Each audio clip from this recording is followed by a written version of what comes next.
Okay.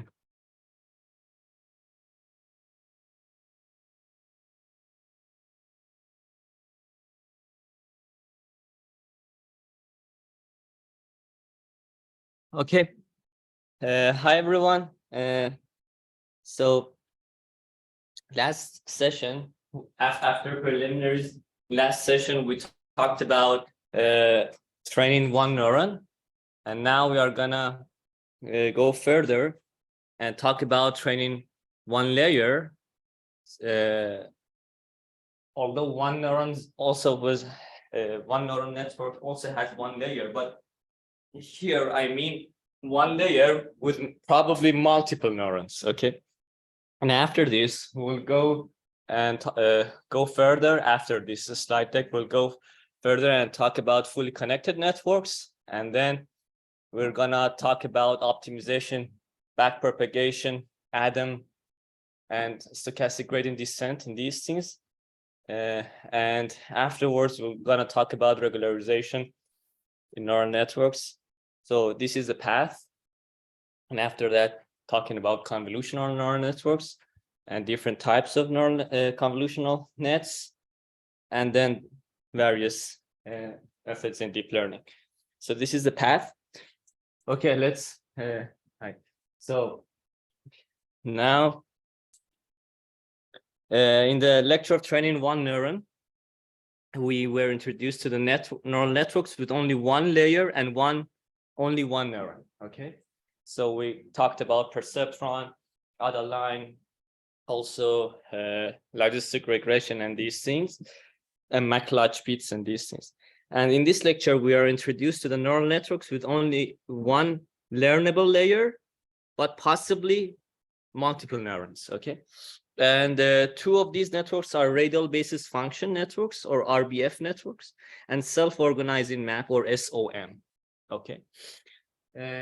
These are all neural networks, but good to know about. So radial basis function network. So a radial basis function network, or RBF, short for it, was first proposed in 1988 by references 1 and 2, 1988. You can see it's old. It has two layers, but the first layer has fixed weights equal to 1. So we don't learn the first layer. We fix the first layer to be 1, but the second layer has the parameters to be learned, okay, to be optimized. So the second layer has learnable weights. The first layer, so here you can see this is the first layer. This is the second layer. The first layer, as you see, has only weights 1. But the second layer has the weights which we want to optimize. Okay, the first layer connects the data X. So here in the input, we have d-dimensional data point input. It is d-dimensional to m basis kernel functions. So as you see here, we have phi 1 until phi m. We have m neurons in the hidden layer here. Okay, m neurons. And each of these neurons in the middle are representing some function named some kernel function phi I, and we'll define what these are. Okay, so we have phi 1 until phi m, phi 1, phi 2, phi 3 until phi m. Assume the number is m. M is a parameter, hyperparameter. Okay, you can say. So the second layer connects these basis functions, kernel functions or basis functions phi 1 to phi m, to output neurons. And the output neurons will have k of them. Okay, so D is the dimensionality of input, k is the dimensionality of output based on determined based on our task. So you can consider it as k as the dimensionality of label. Okay, and m is the number of basis functions, and these basis functions are also called kernel functions.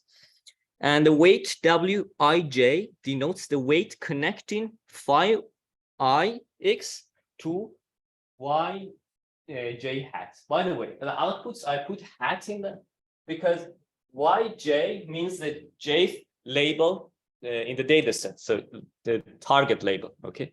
But yj hat means the estimated label, the output of the neuron, the network, okay?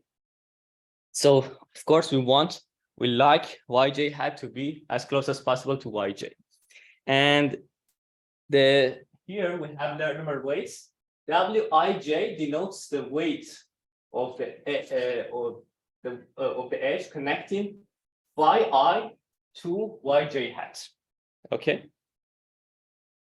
So I think it's obvious right now. As you see, it has only, this RBF network has only one learnable weight, although it has two layers, but the first layer is fixed, so it has only one learnable layer.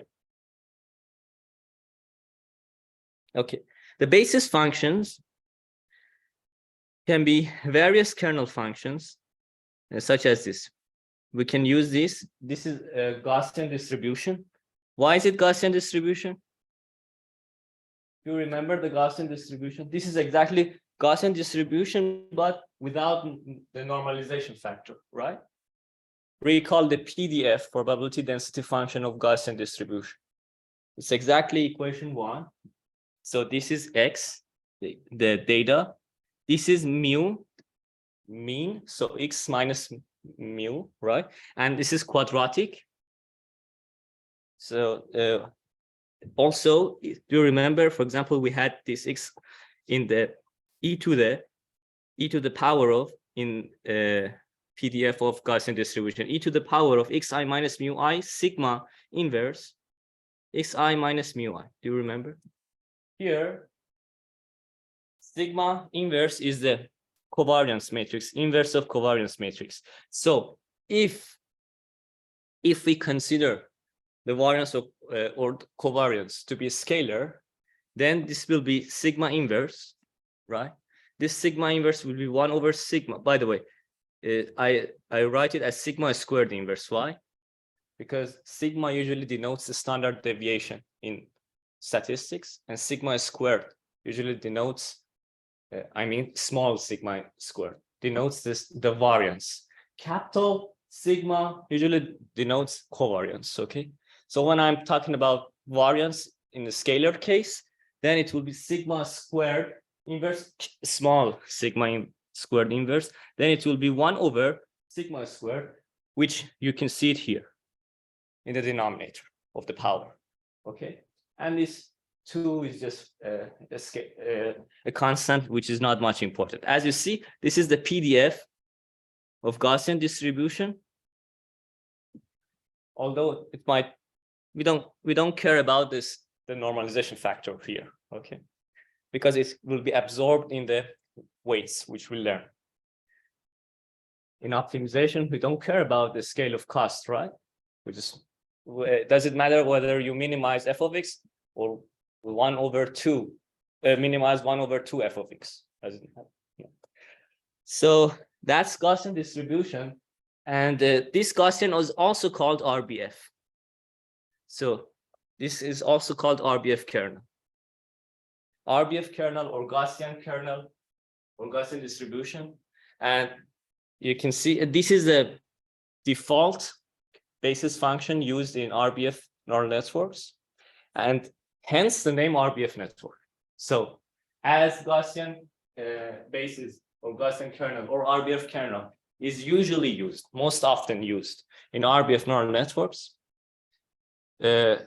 we call them RBF networks, okay, because they usually use RBF kernel.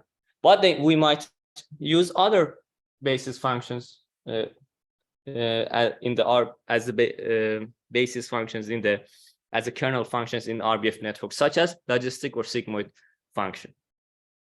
So the various basis functions can be used. By the way, why do we call them basis functions? For example, when we say we have a space, we have the basis vectors. It means that we want to reconstruct or construct every point in this space by a linear combination of these basis vectors, right? Here also, the same idea. We have basis functions, we want to have a linear combination of these basis functions to kind of reconstruct our data. Okay, so that's the reason for why we call them basis functions. And why do we call them kernel? Because these functions can be seen as kernel functions. Also, for example, RBF kernel, we will in the other course, statistical machine learning, when we are talking about kernel SVM. If you are not in that course, that's fine, you can watch it. Also, we will introduce kernels and kernel functions, and you'll see that one of the kernel functions is RBF kernel function. So that's why we either call them kernel functions or basis functions. Okay, mu I is the mean of the ith point, and sigma I squared is the variance. So mean of and variance of the ith basis function is called mu I, denoted mu I and sigma I squared. Any questions so far? No? Okay. At the first step, the means mu I from 1 to m. So why? Because we have phi I to phi m. So we have m basis functions. Therefore, we have m mean vectors, right? Are found by applying a clustering method, such as k-means. So you have a bunch of data points. You apply any clustering algorithm, such as k-means, okay? On these data, for how many clusters? M clusters, because you have m basis function. You estimate the means of these clusters using the clustering algorithm, okay? So for example, these are your data points.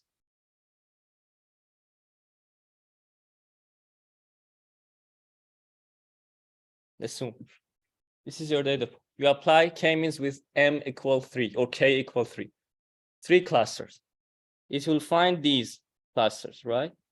You will get the mean of these clusters as, so this will be mu1, this will be mu2, this will be mu3, corresponding to phi 1, phi 2, phi 3. Okay. So again, as you see, we wanna kind of write the whole data as a linear combination of phi 1, phi 2, phi 3. We'll see.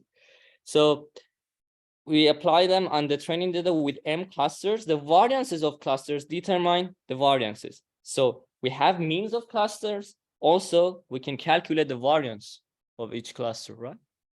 By sample covariance.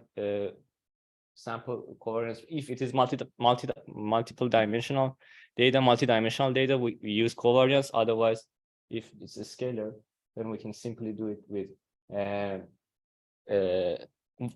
sample variance estimation. So we'll give sigma 1, sigma 2, and sigma 3. Sigma 1 squared, sigma 2 squared, and sigma 3 squared. So we find these. And now, so we have the means and variances of the basis functions, right? We have them. We know their formulation. Now, RBF networks can be considered as an additive model. What is additive model? An additive model, it is in statistics. This is a terminology in statistics. First proposed in reference 3, you can take a look at that, maps data to a space with several basis functions, and then tries to learn a weighted average of those bases. So we have some data points, we map them to some space with some basis function, okay? And then we try to learn the weighted average of those bases. So as I said, we want to use a linear combination of these basis functions, and we are gonna learn the weights in the linear combination, right? So consider these phi 1 to phi m, each of them. This is linear combination, right? With some weights. So you can see it as sigma I goes from 1 to m, phi I x, but each of them has some weight, a weight of importance, maybe. W I j. Because of this, it can be seen as an additive model. Okay. The output of the RBF network is this, equation 3. So Now consider, by the way, this is the estimated label. So the estimated label for the jth point, you can see it as a linear combination of the basis functions. Okay, this is what RBF does. Now consider n data points together in a matrix. So we stack them. And what happens in a matrix? X and so W hat. So what is phi? I'm defining these matrices here. Take a look at them. So I'm putting y1 1 hat and also y1 n hat until y k 1 hat. Also here y k n hat. What was k? The number of neurons in the output layer, the dimensionality of labels, right? What was n? The number of data points. Okay, so this will be a k by n matrix. I denote it by capital Y hat. This is my definition. Okay, I put them.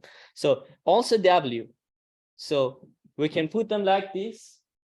And what is this here? M is the number of basis functions. K is the number of output neurons or the dimensionality of labels, right? So it will be an M by K matrix, capital W. Now I put the basis functions in a matrix. So I have phi 1 to phi m. However, each of which can get x1 to xn. So I have, take a look at this figure again. I have, for example, phi 1 can get x1, x2 until xt, right? Phi 2 can get x1, x2 until xt. Each. So as you see, it's kind of a matrix. So I have phi 1 to phi m, each of which gets x1 to xt. X is the input of the phi basis functions, as shown also in equation 1 and 2. X is input. Okay. So I have phi 1 x1 here until phi 1 xn. So phi 1 x1 next to it, phi 1 x2, phi 1 x3 until phi 1 xn. Also in the columns, I have phi 1 x1 here, phi 2 x1 here, phi 3 x1 until phi m x1. And at the end here also have phi m xn. So it will be an m by n matrix. I denote it by capital phi. Okay. So if we use these, I can write equation 3 in matrix format to become equation 4. Why? Let's take a look at that. Phi is m by n. W is m by k. Therefore, W transpose is k by m. Therefore, y hat will be k by n. Correct. Right? I wrote it in matrix form. Now, as before, usually we use one of the simplest loss functions in neural networks is least squares error, right? So let's use a mean squared error or least squared error, whatever you call it. So why is it least squared error? This is error. This is a squared, right? Squared Frobenius norm. And least is because of minimization. Okay. With respect to W, because the learnable parameters of the network are W. And what was W, matrix W? It had here all of the weights, right? So I want to minimize the distance between Y and Y hats. Okay, Y, I have it from the labels of target labels of data set. Y hat, we also talked about it in the previous slide. I put it here. And why do I use Frobenius norm? Because these are matrices, not vectors. Okay, now let's simplify the class function. If we do that, this is a quadratic form. Therefore, I can write it as trace of this transpose this. So this transpose this. Right? Now I apply this transpose in the parentheses. So this will be Y transpose. This transpose will change the order. So we'll have phi transpose W. and this will be the same as before. As you see, this is becoming repetitive. These techniques are used a lot in machine learning. Okay, now let's multiply these terms to each other. So we'll have trace of y transpose y minus y transpose w transpose phi minus phi transpose w y plus phi transpose w transpose phi. Now trace is a linear operator. I can apply it on each of the terms. So I am applying it on the terms. Also here, I'm considering the fact that these two are transpose of each other. Am I right? No, give me a second. Sorry, no. Ignore my last sentence. So here, trace of this, I can use a cyclic property of trace. What do I mean? So trace of ABC, you can write it as trace of CAB. You can write it as trace of BCA. So you can always take the last term and bring it to the first. Okay. It's a cyclic property. They are equal to each other. So now, if I take these two, or if I take this one and bring it to the right hand side. So you can either take the last one and bring it to the first, or take the first one and bring it to the last, doesn't matter. Both are cyclic properties. So I'm bringing phi transpose to the right hand side. Okay. Also here, I'm bringing W transpose to the right hand side. Clear? Also here, I'm bringing, so I'm applying cyclic property twice on this. Let me do that for you to know what I'm talking about. Trace of phi transpose, W transpose phi. One of the cyclic properties is this. So I'm bringing this last one to the start. So it will be phi transpose, W transpose. Again, I'm bringing this one to the start. So it will be trace of W transpose phi transpose W here. Okay, we can apply cyclic properties several times. Now, why do I do that, by the way? You might be wondering, why am I doing the cyclic property? Because I want to take derivative with respect to W, and I want to show that show you easily that this is a quadratic with respect to W. If we didn't have phi transpose W is quadratic. Also, W transpose some matrix A W is also quadratic, especially if A is either positive semi-definite or negative semi-definite. If it is positive semi-definite, it's looking up. If it's negative semi-definite, it's looking down, right? So I showed here that it's quadratic with respect to W, and these two terms are linear with respect to W. And the first term is constant with respect to W. Okay? So now let's take derivative with respect to W as done in optimization, unconstrained optimization, first order optimality condition. Take derivative with respect to W, set it to 0. So the first term is constant with respect to W, goes away. The second term, its derivative is minus phi y transpose. This is minus phi y transpose. This is quadratic, so we'll have 2W, but we still have this term here too. So we have 2 phi transpose W. Set it to 0. By the way, some of you might be wondering why, for example, this is phi y transpose. Why isn't it y transpose phi or something else? In the other course, I think second session, as far as I remember, I talked in the statistical machine learning course, I talked about a fake dimensionality technique for taking derivatives. If you are wondering, you can it's several minutes. You can take a look at that session and to understand how we can easily find out by matching the dimensionalities.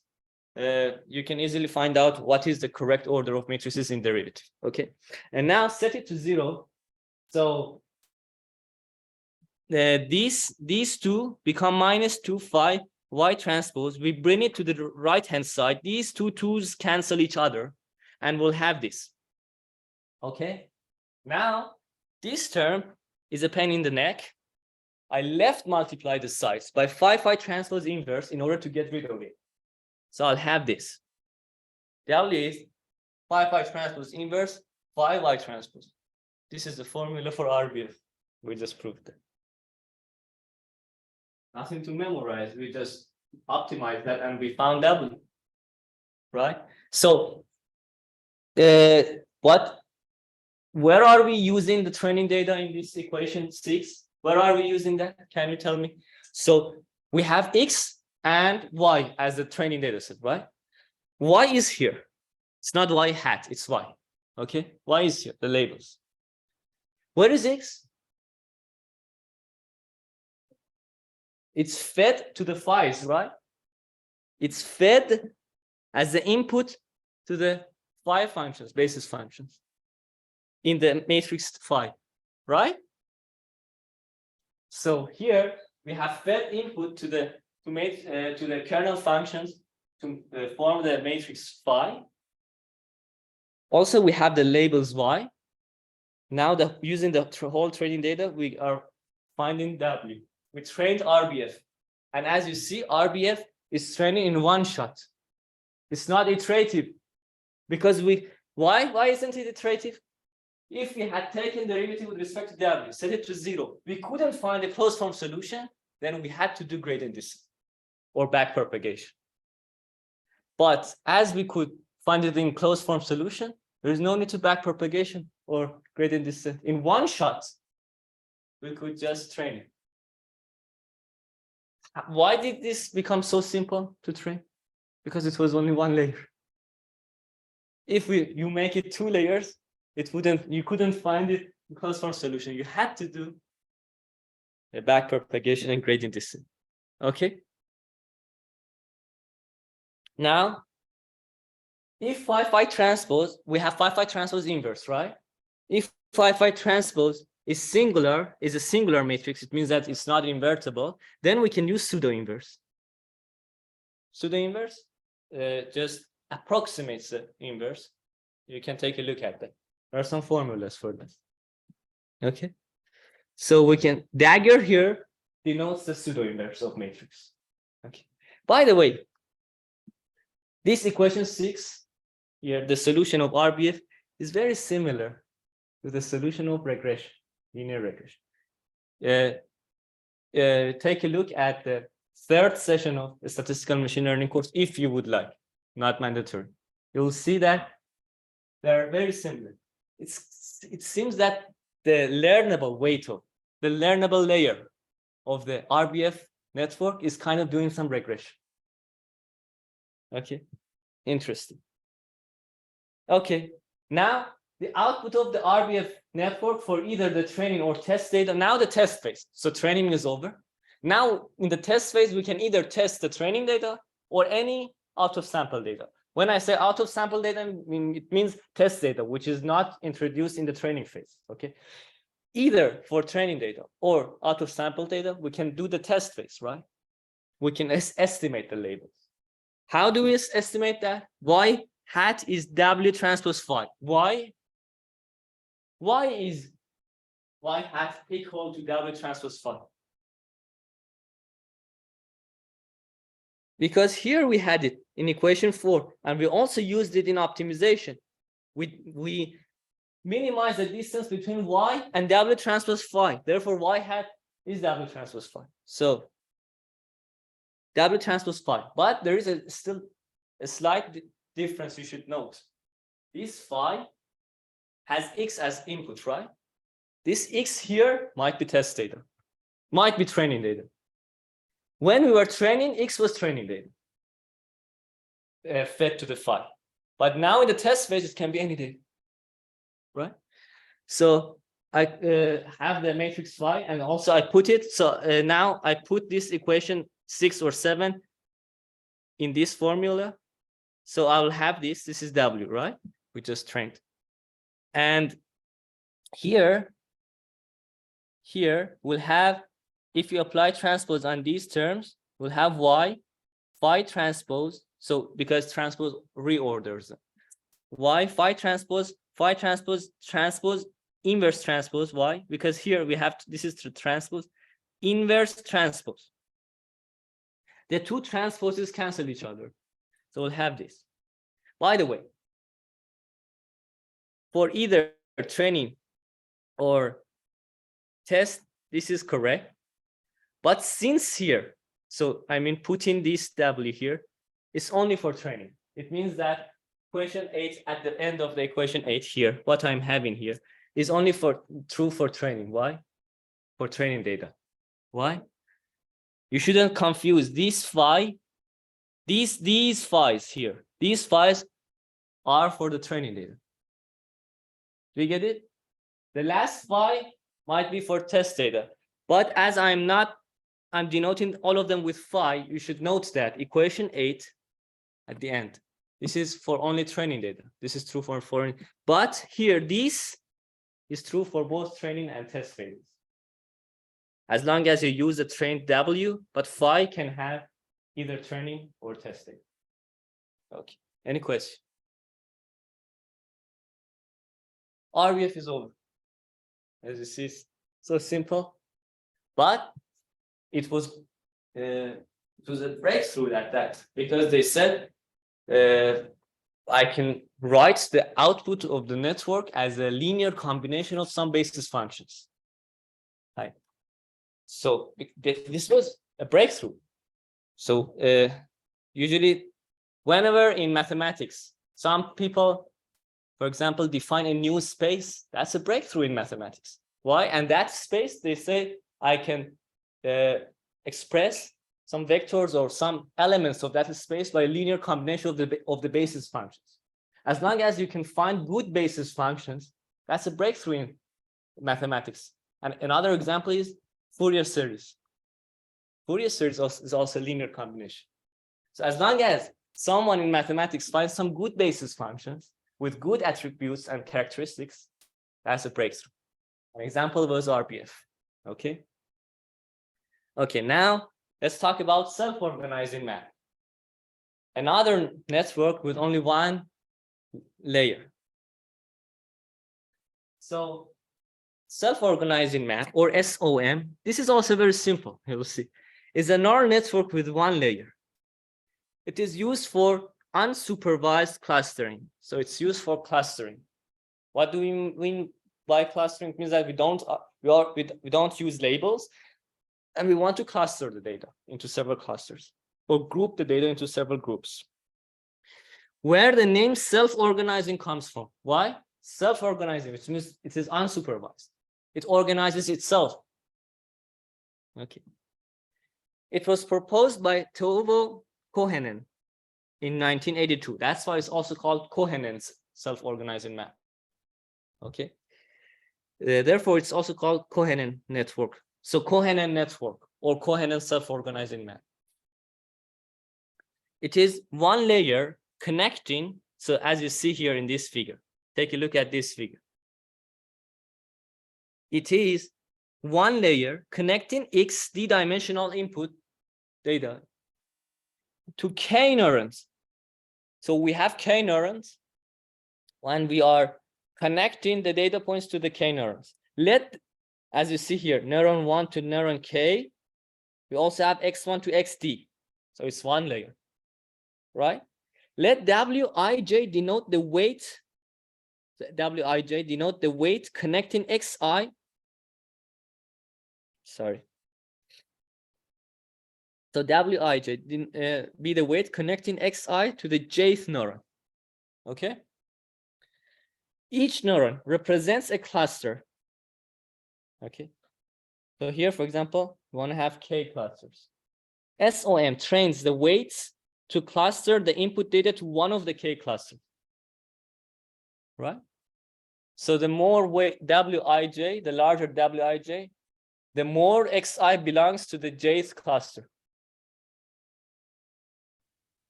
The neurons can be, SOM trains the weights here, as I said. So neurons can be put in 1D or 2D structure. Usually when they want to visualize SOM, they visualize it in 2D, because in 2D you can So assume the output neurons are, you put them in 2D structure, like on a plane, but the inputs are just some vectors, right? And connect these d-dimensional vector to the 2D structure, the neurons on the plane. And they could visualize it in a fancy way. That's why sometimes they visualize it in 2D. Doesn't matter. Okay. So this neighborhood, every neuron has a neighborhood around it in 1D or 2D structure of neurons. So each neuron has some neighborhood. For example, by the way, this neighborhood is decreased gradually. So at the start, every neuron has a large neighborhood, but we gradually decrease it. Okay. This idea of the gradual decrease has been repeated in various algorithms in machine learning and also in physics. For example, an example is this: we are reducing the neighborhood in meta-heuristic optimization, simulated annealing. We gradually reduce the temperature. So gradual reduce of something is an interesting idea used in machine learning a lot. Okay. So here we are also at start is big. Let's gradually decrease it during the training phase. Let nj tau denotes the neighborhood of the jth neuron at iteration tau. Right? Okay.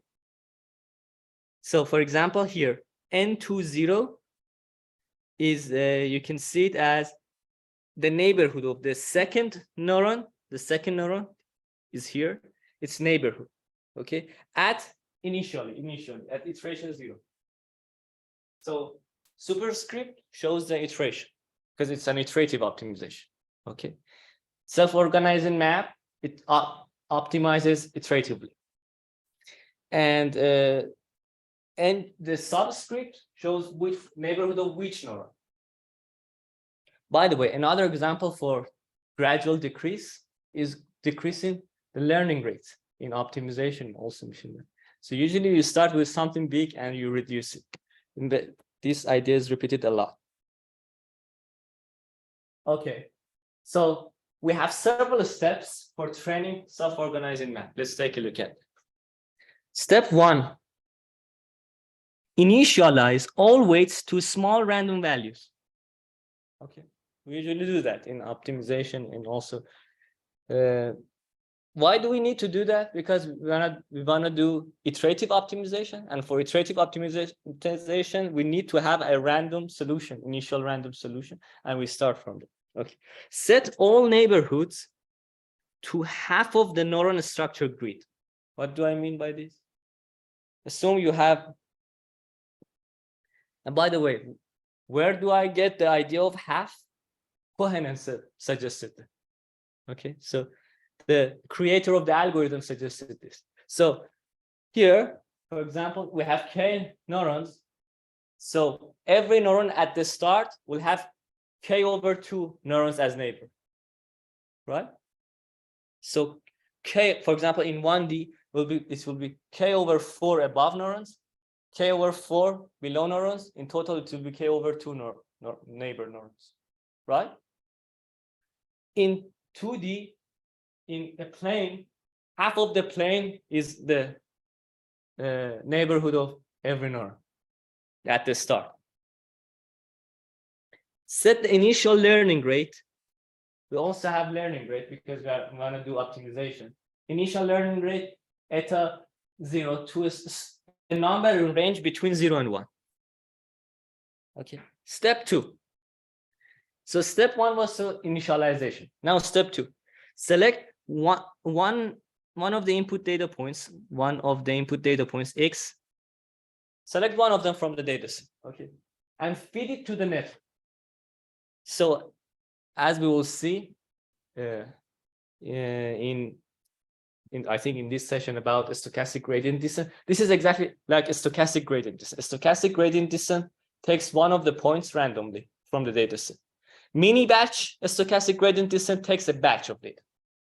But here it is using It's the idea of a stochastic gradient descent. Select one of the data points randomly and feed it to the network. Okay. Select the winning neuron Z, because according to the weights, especially initially, the weights are random, right? According to the weights in each iteration, you will have some winning neuron. And what is that winning neuron? Defined as this. Argmin of this. What is this? What do I mean by this? The L2 norm of xi minus wij summation over the dimensions of x. So x, we know x is d-dimensional, x1 to xd. Okay. For each of the dimensions of x, calculate this, and you sum over the dimensions. Okay. And what is this which we are summing over? The distance, the Euclidean distance, or L2 norm, between the ith dimension of x and wij. Wij, what was wij? The weight connecting xi to jth neuron, right? We want to know which of the wij's is closer to the xi. And as we are summing over the dimensions, it seems that which of the neurons has the weights connecting to it, which are very similar to the input data. So assume this is one of the jth points. Assume, yeah. And x1 until xd. We have some weights connecting from x1 to xd to the jth node, right? Neuron. If all of them, if this weight is very similar to x1, wij is a scalar, xi is also a scalar, right? So if these two scalars are very close to each other, and then this is very close to this, until this is very close to this, if all of them are very close to the dimensions of x, then it means that that is the winning neuron. Okay. By the way, I just noticed that as xi and wij are scalar, we can simplify this L2 norm to be, you can simplify it. Doesn't matter. You can write it as xi minus wij absolute value. Okay, doesn't matter. Or square root of that, doesn't matter, because in argmin you don't care about whether you take square root or not. Did you understand the idea of equation 9? So the winning neuron is connecting weights from the elements of x to that neuron are very similar to the elements of x. Okay. Step 3. Update the weights of the neurons in the neighborhood of the winning neuron Z. So for the winning neuron Z, we do this. wij, J is the winning neuron here. Okay. So what do we do? Tau plus 1, it means that tau is the iteration index. Okay. So it means that we update it. If any other neurons, see, if any other neurons are in the neighborhood of the winning neuron, then we update that. Otherwise, we don't update it. So what does this mean? This means don't update it. Just copy the previous wij to the next wij. This is for the neurons output of the neighborhood. But inside the neighborhood of the winning neuron Z, we update all of them.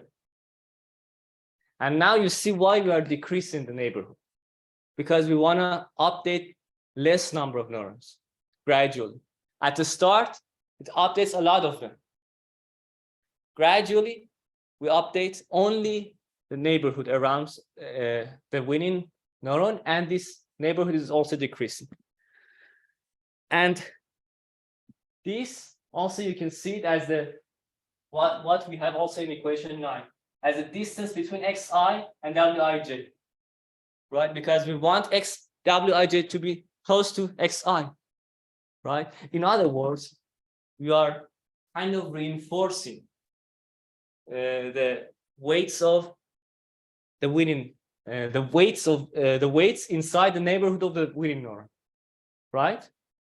Because the winning neuron had good WIJs, and we are making it better too, right? Do you agree? So the winning neuron is inside the neighborhood itself. By doing equation 10, I mean by doing this, it even becomes more similar. It even becomes more similar to XI. It also helps its neighbors. So it says the winning neuron says, I want to make myself better. I will help my neighborhood too. Right? This is equation 10. Now step 4. Decrease the learning rate and neighborhood, both. Okay? So learning rate, we can decrease it in this way. This is the suggestion of Kohenen. How is the iteration index, and T is the non, assume we have a maximum number of epochs or iterations. Okay? T denotes the total number of training iterations. Okay? At that time, there was no early stopping and these concepts nowadays used in deep learning.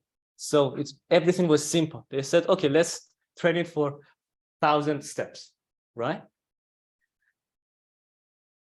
So, and this is its initial learning rate.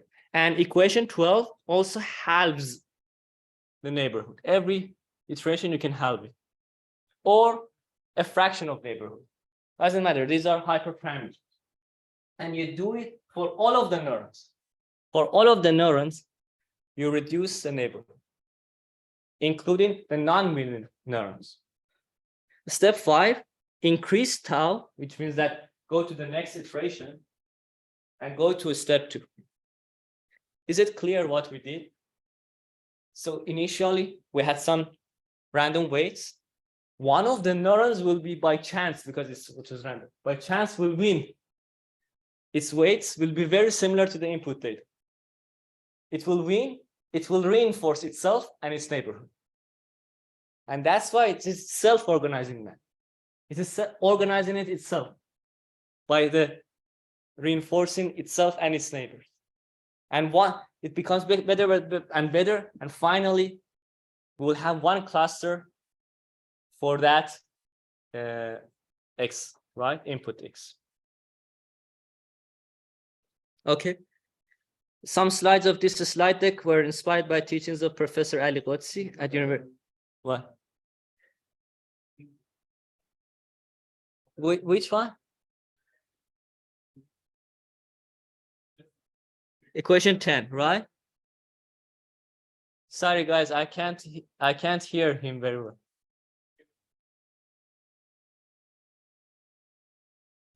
Equation 10. Okay, so did you understand equation 9? So it will give us some Z, which is the winning neuron. Okay. So value that J should be like J is belonging to, and so J is separate. Exactly. If the neuron is in the neighborhood of the winning neuron, what is NZ tau?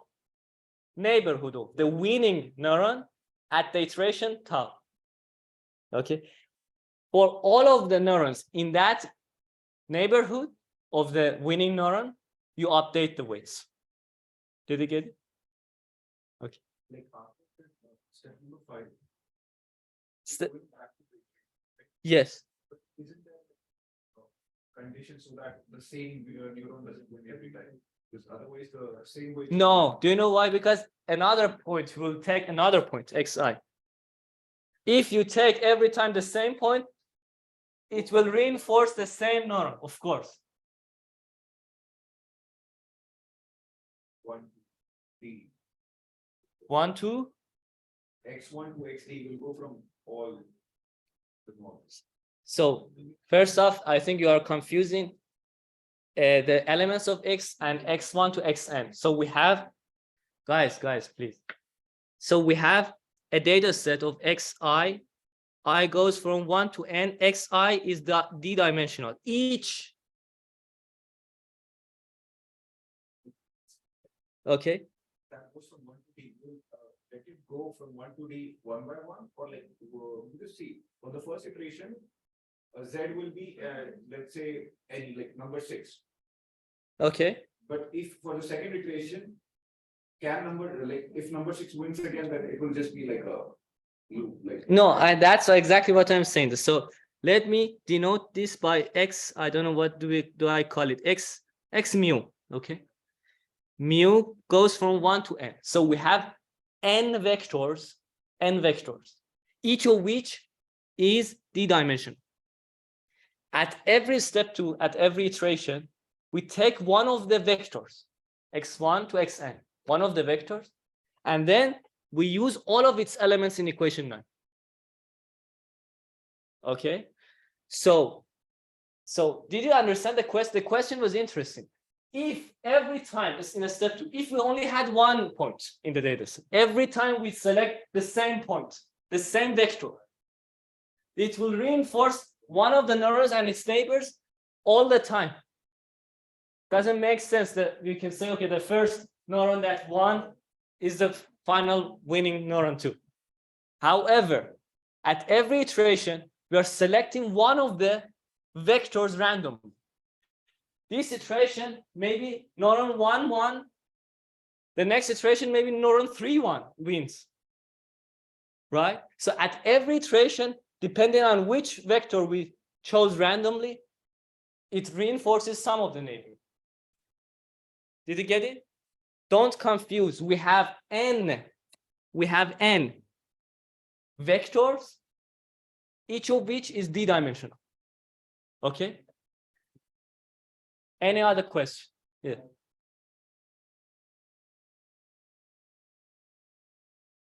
The number of clusters is basically cluster. Yes, but the number of clusters, you can see it as a number of neurons. Why? Because you're reducing the neighborhood until maybe the neighborhood becomes one neuron. So you can, if you wanted to have k clusters, then choose k neurons. Okay. As you see, self-organizing map was usage of neural networks for the sake of clustering. So it is a clustering algorithm, one of the first neural network algorithms for clustering. And it was a breakthrough at that time. Okay.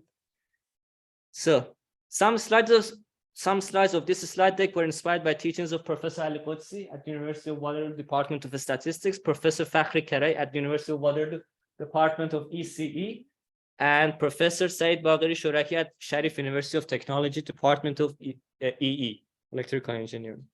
So the references, this 1988 radial basis functions, multivariable functional interpolation, and adaptive networks. This is a technical report in United Kingdoms. Guys, listen. This was a technical report proposing RBF network. Okay, 1988.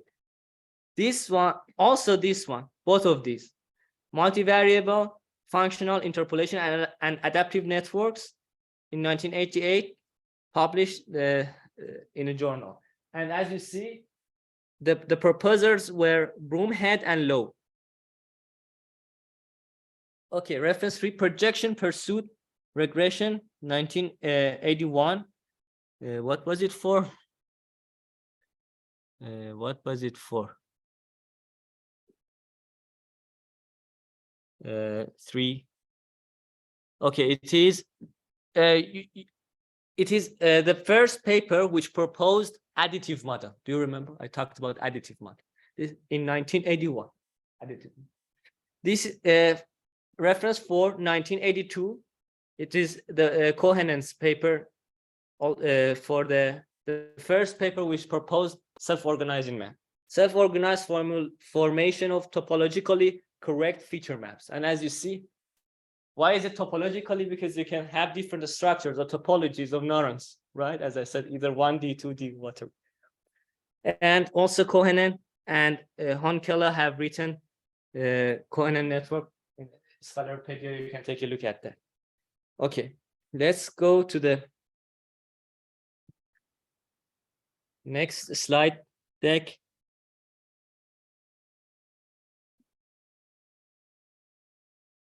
Fully connected neural network. Okay. Now we are becoming a bit more complicated. So we started with one neuron, then one layer with multiple neurons, and now we can have multiple layers. Okay. A fully connected neural network, what is it? It is a stack of layers, fully connected neural net, a stack of layers of neural network where in every layer, all the neurons of the previous layer are connected to all neurons in the next layer. So we have, for example, some neurons here. We also have some neurons here. Connect every neuron in one of the layers to all neurons in the other layer. Note that the neurons of the same layer are not connected to each other. So we don't have something like this, right? Okay. Every layer of the fully connected neural network is called a fully connected layer. So you can, for example, here we have two layers, layer 1 and layer 2. You can see this is a fully connected layer because we have all of the connections between the neurons. This is also a fully connected layer. Also dense layer. So these are the names used interchangeably. Dense layer or fully connected layer. Each neuron in the fully connected neural network is a perceptron neuron. So each neuron is a perceptron neuron. Do you remember we had several types of neurons? Perceptron is not the only one. Adeline was one of them, right? But perceptron was proposed in, where was that? Cornell. Adeline was proposed in Stanford. They were competitors. Finally, perceptron won, right? Nowadays, all neural networks are using perceptron neurons. Okay. So, and what was perceptron? Recall the previous lecture, but it was simply saying that let's have a linear combination of inputs of the weights times the outputs of the previous neurons, and then apply some non-linear or linear activation function, some activation function. Okay, this was percept. Okay, this is why this network is also called multi-layer perceptron. So fully connected neural network is also called multi-layer perceptron because you have multiple layers of perceptron neurons. ML or MLP, short. MLP was proposed by Rosenblatt in 1958 in the same paper as perceptron, because Rosenblatt said, let's stack several perceptrons. Maybe it works. So the structure was first proposed by Rosenblatt in 1958. In that paper, he proposed an NLP with 3 layers. Okay. Okay, now let's talk about neuron. Each neuron in the fully connected neural network is a perceptron neuron. So it has summation of the outputs of the previous layer multiplied by the weights of the previous layer. So we have, as you see here, these are coming from the previous layer. Okay, Z1 to Zm, assume there were M neurons in the previous layer. So we have W, by the way, this is the ith neuron in this layer. So we'll have W1I, means that connect the weight of connecting Z1 to this ith neuron. So WI1, WI2 until WIM. The weight of connecting the mth neuron in the previous layer to the ith neuron in this layer. It's called WIM. Okay. For the because we are gonna use that in backpropagation too. We'll see that it's easier for backpropagation to denote it in this way rather than saying W1I. It's easier to say WI1. Usually people call it in this way for backpropagation. Okay.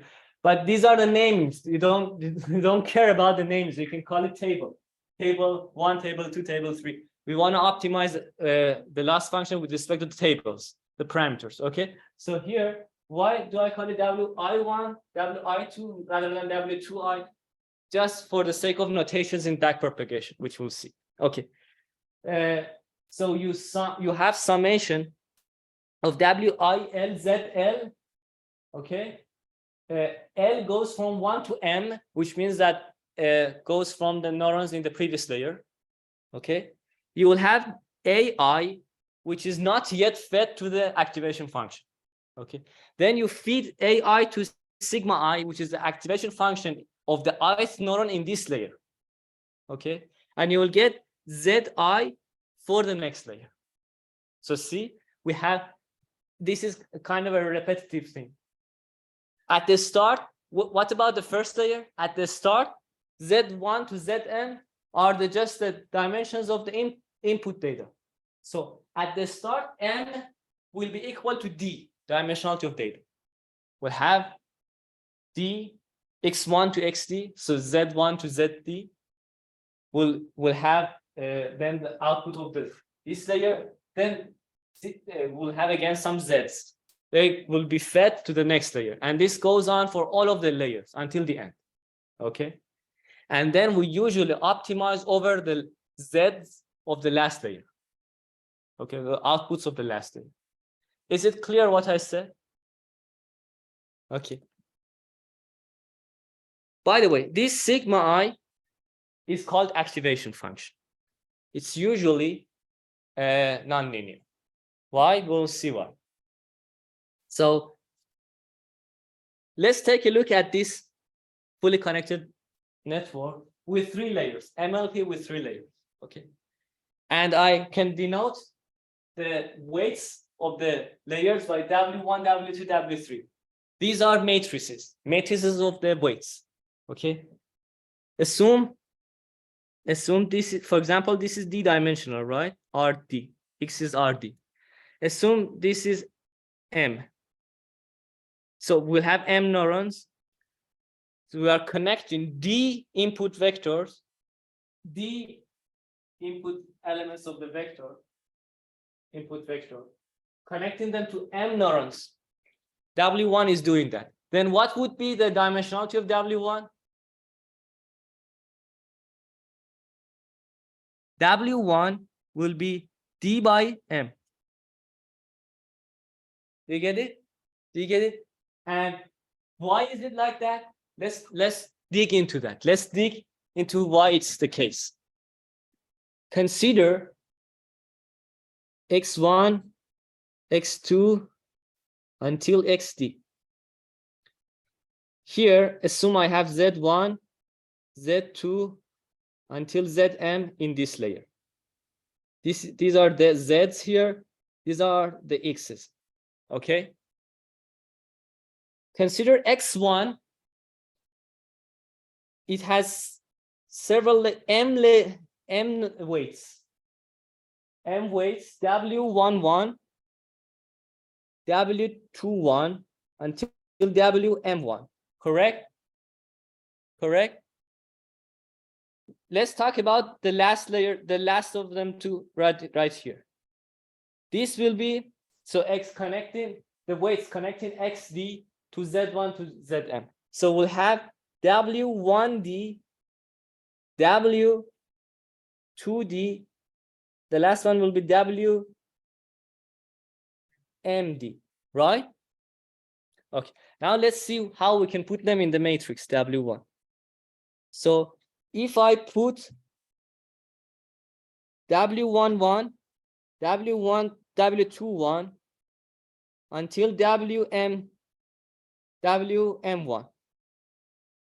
Okay, so it means that the first row are the weights connecting the first neuron to all neurons of the next layer. Now let's consider the last row. You will have W1D,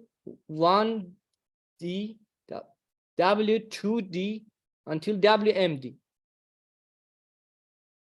The last row is the weights of connecting XD to all of the neurons in the next layer. So by induction, you can see ith row is the weights of connecting the ith neuron in this layer to the to all neurons of the next layer. Also, jth column of W are what? The weights of the weights connecting all neurons in the previous layer to the jth neuron in the next layer. Clear? So you can see it either row-wise or column-wise. Row-wise, the weights connecting one of the neurons in this layer to all neurons in the next layer. One of the columns is the weights connecting all neurons of the previous layer to one neuron in the next layer. Right? In simple words, Wij, the ijth element of this W matrix, is the weight connecting neuron I to neuron J in the next layer. Neuron I from the previous layer to neuron J in the next layer. Clear? And as you see, each of these weights are scalars. So I can put them in a matrix. Okay? So now I think it's clear, W1, W2, W3. So X here, assume is D-dimensional. W1, let me call it let me call this K neurons. Let me call this eta neurons. Doesn't matter, okay? So W1 is D by M. W2 is M by K. W3, capital W3, is K by eta. Right? Now you can see that we'll have W1 transpose. Why do we need to do transpose? Because in multiplication of matrices, they should match in terms of dimensionality. So W1 transpose will be what? M by D. Correct? So I'll have W1 transpose X. It will be output before the activation function. See? I haven't yet applied the activation function. Then I apply the activation function of the first layer. Okay, so W1 transpose X gives me the output of this layer, the first layer, before activation function. Then I apply the activation function. Then sigma 1, W1 transpose X is the output of the first layer after activation function. Then I can again apply W2 transpose, right? And W2 transpose, the whole thing here is M by 1, right? W2 transpose is K by M because W2 is M by K. So the whole thing here becomes K by 1, which are the outputs of this layer before activation function. Again, apply the activation function of that layer. Then after activation function is also K by 1. Okay.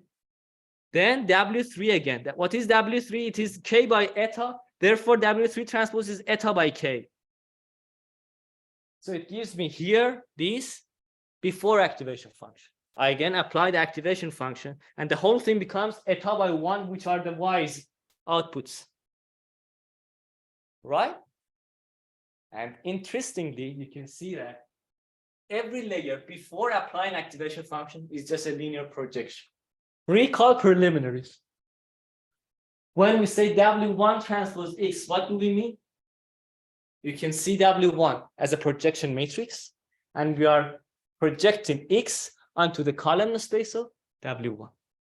So again, according to our discussion in preliminaries, we are saying that, for example, in this network, we are saying that project the input to the column space of the weights of the first layer, then apply activation function.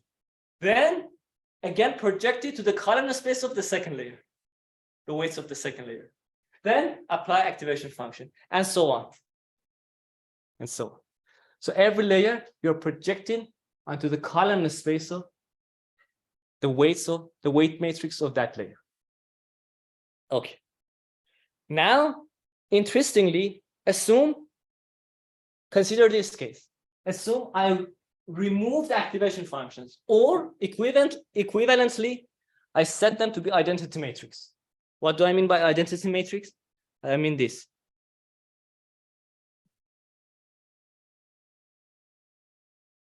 Assume, let it be either linear at a sigma of X is X, identity matrix, or remove them. Okay, when you set the activation function to be linear, it's equivalent to being removed because it's not doing anything. What happens? Let's see. We'll have W1 transpose X. We don't have any sigma 1. Then W2 transpose. We don't have any sigma 2. Then W3 transpose. Now assume I define V to be W1, W2, W3. Do you agree that this is V transpose? Note that transpose changes the order, right? Then it will be V transpose X. What is V transpose X? Linear projection of X onto the column space of V. As you see, if we remove the activation functions or make the activation function linear, the whole neural network collapses into one linear projection. It seems it's equivalent. What is it? This is equivalent to one neural network, a neural network with one layer without any activation function, with matrix, weight matrix V. Right? That's why activation functions are important. Sometimes you can say, I don't want in this particular layer, I don't want any activation function. That's fine. But you shouldn't remove all of the activation functions. Otherwise, the whole thing becomes linear. And when the network becomes linear, what happens? It can't anymore handle nonlinear data. Assume you are doing classification with neural network. If your classes are non-linearly separable, then it won't be able to classify them correctly because it's just linear. How can you handle nonlinearity with linear algorithm? Okay, so you should note. Again, I repeat, you are allowed to make one of the activation functions of one of the layers identity or remove them, but you shouldn't do it for all of the layers. For example, usually when you do regression using multi-layer perceptron, usually you assume you don't have any bound on your labels. There is no bound. So you don't put any activation function in the last layer. Why? Because activation functions usually bound layer. You wanna do mean squared error between the target labels and the output of the network. So in regression network, when you don't have any bound on the target labels, of course you don't put any activation function in the last layer. That's fine, but you still have nonlinear activation functions in the previous layers. So it's still nonlinear, right? However, again, if you wanna even in regression using neural network, if you have bound on your target labels, you will put activation function in the last layer. Okay. Now, there exist various activation functions. Some of them, let's review some of them. Okay. There is a Wikipedia page on activation function. You can search activation function Wikipedia. It's very good. It has listed most of them. It's more complete than this that I'm telling you. Okay. So some of them are these are the most well-known one. Linear or identity function. You might be, it doesn't have any effect because its output is the same as input. You might be wondering, why do we need that? Why do we either set it to be identity or remove the identity function? I just gave you an example. You have regression without any bound. In the last layer, you remove the activation function, you set it to identity function. So, and its range is between -infinite to infinite. Its output, right?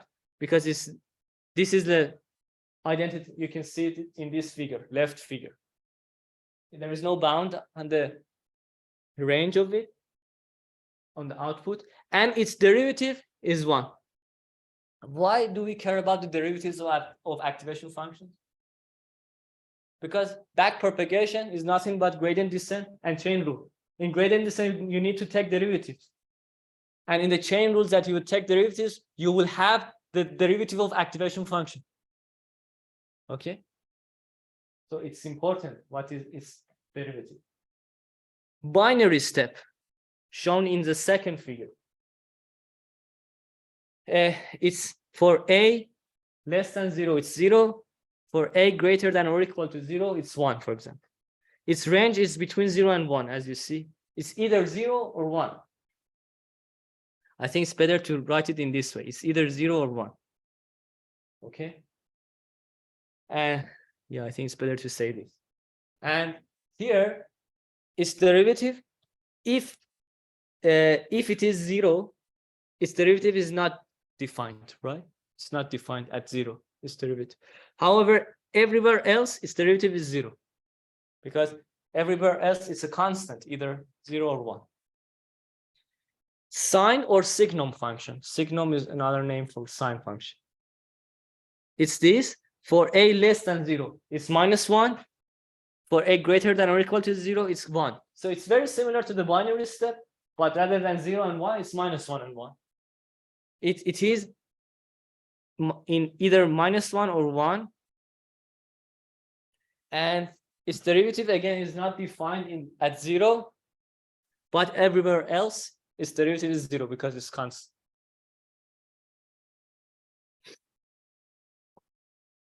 Do you remember in initial neural networks such as perceptron, Adaline, and these things?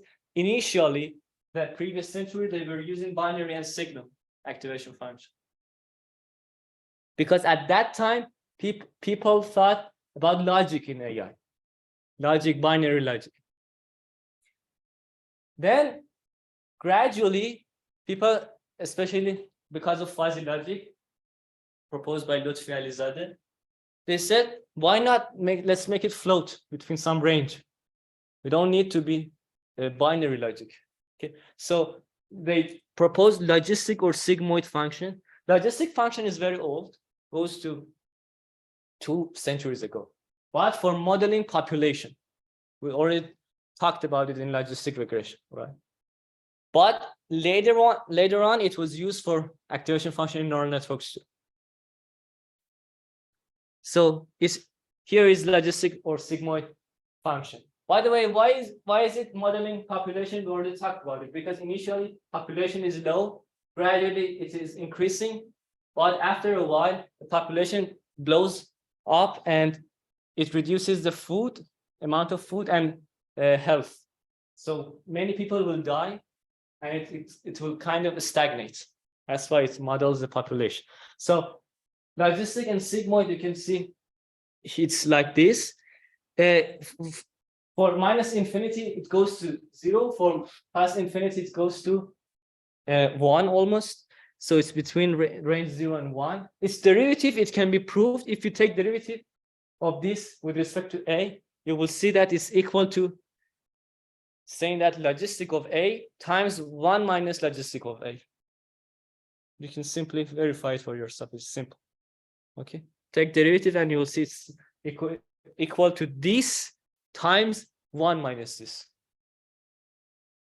Hyperbolic tangent, okay, tan h. It's this. Note the difference of logistic and hyperbolic tangent.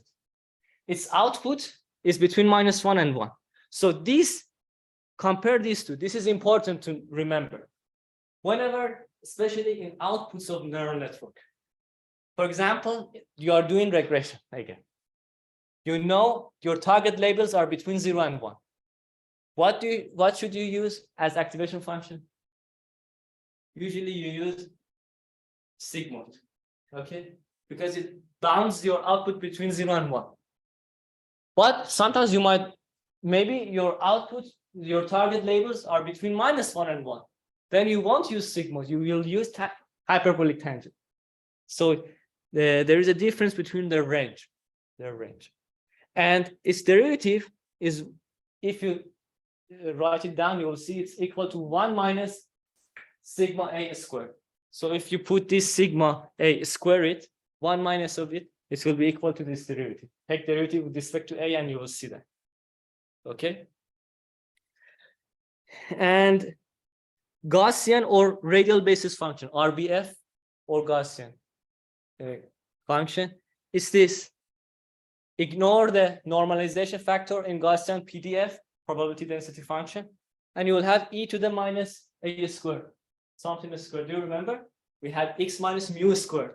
So something squared, right?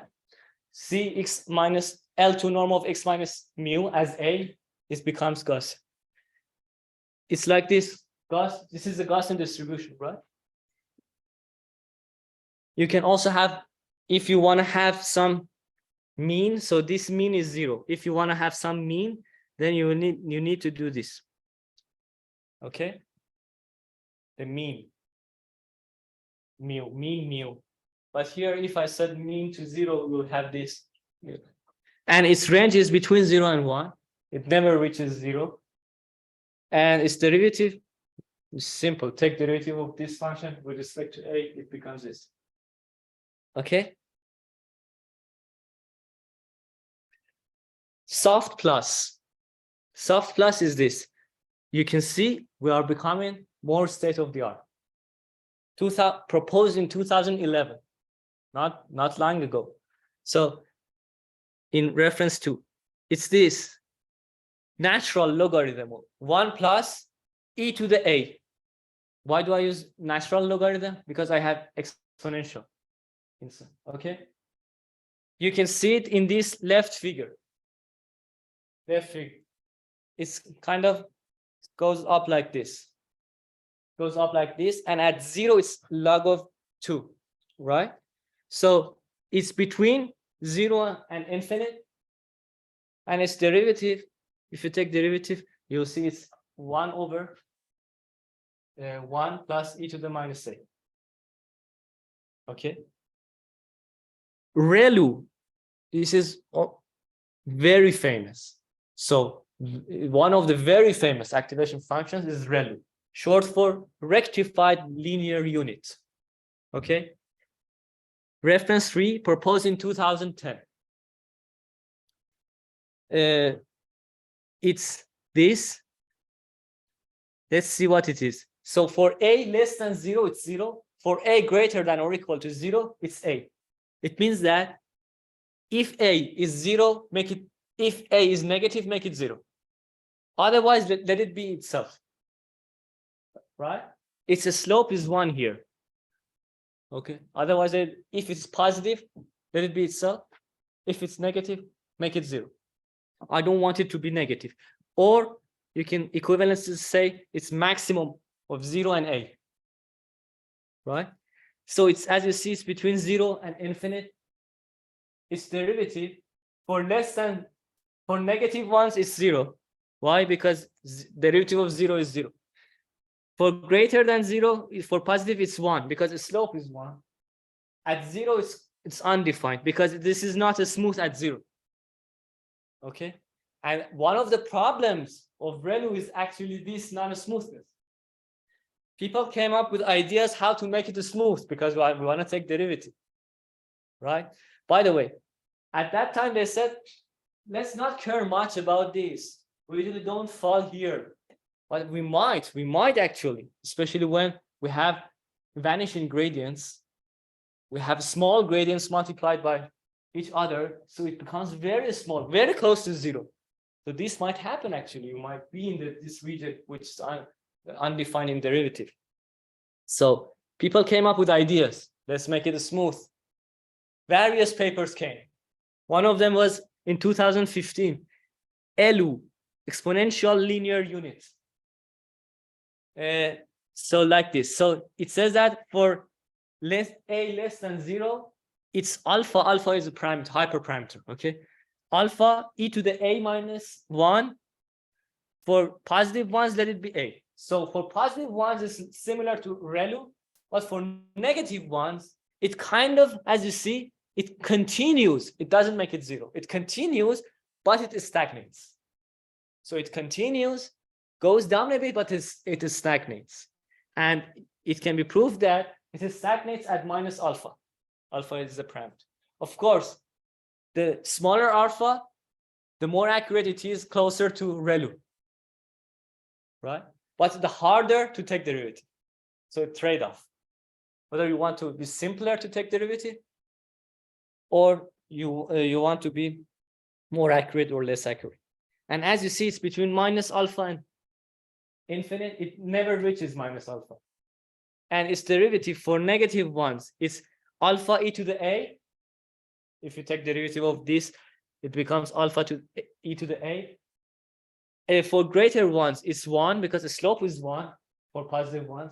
At 0, if we set alpha to 1, you will see that it's 1 here, because here the derivative, the slope of this tangent line is 1 also. Okay. Elu. And each of these papers, you might be saying that these are very simple contributions. Each of these papers have been cited a lot, huge. Okay, because at that time people saw their effect. Now another one is leaky rectified linear unit, proposed in 2013, or leaky ReLU. I think it's obvious. It's saying that it's similar to ReLU, but it leaks in the negative region. So in the negative region, rather than being 0, it leaks with some slope. Okay, and as you see for negative a, it's a slope is they have set it to be 0.01. For greater one, for positive ones, it's similar to ReLU. And as you see, it's been between minus infinite and infinite. Again, it has a problem of being non-smooth at 0. But if you might be wondering, then what is its benefit compared to ReLU? Because ReLU completely ignores negative. Leaky ReLU says, I don't want to ignore completely the negative values. At least let it leak a bit. Let it leak a bit. Okay. I want to see its effect on network. Parametric rectified linear unit, or PReLU, proposed in 2015. It's like this. It's very similar to leaky ReLU, but sets 0.01 to alpha. So it makes it parametric. Although they are very similar, but they are two different papers. Okay. So alpha now becomes a parameter. So slope, it becomes alpha rather than 0.01. It's a hyperparameter. It's again between minus infinite and infinite. And at 0, it's undefined again, but it leaks. So it doesn't ignore the negative ones. We have softmax. By the way, before explaining softmax, let me tell you why ReLU is working well. Why ReLU is very famous and promising these days. Why do you think? So ReLU gets rid of negative values, right? What's the philosophy behind them? When you do that, okay, so you have some positive values, you have some negative values, and you are getting rid of all of the negative values in the middle of the networks. The philosophy is that it becomes sparse. For those negative values, you are making them exactly 0. It becomes a sparse. What does it ring in your mind?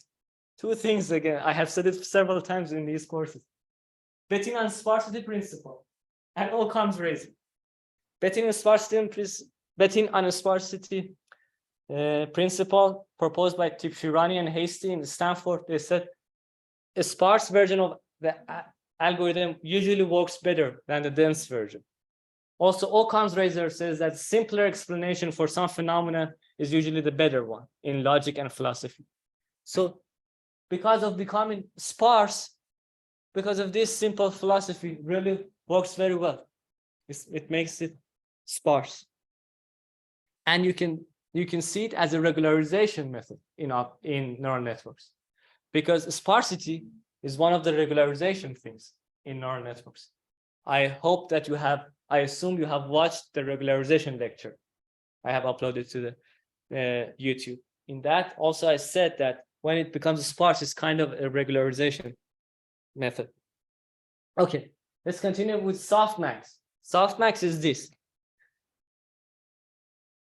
So recall, I don't know which course I talked about it, either statistical machine learning or deep learning or both. I said there are 3 methods so you have some scalars. There are 3 techniques to make them behave back probability. If it's only one scalar, if it's only one scalar. Then one way to do that to become like probability is what? Passing it through the logistic or sigmoid function. So you have one scalar, it is unbounded, but probability is between 0 and 1. We know that logistic or sigmoid function is between 0 and 1. So you can feed it to the logistic function and it becomes very similar to the probability. And as you see in logistic function, take a look at this plot. For positive values, it saturates to 1. For negative values, it saturates to 0. This is exactly what we want. Negative values are smaller, probability 0 almost. Positive values larger, probability 1 almost. In the middle also, probability half. So it makes it behave like probability, right? What?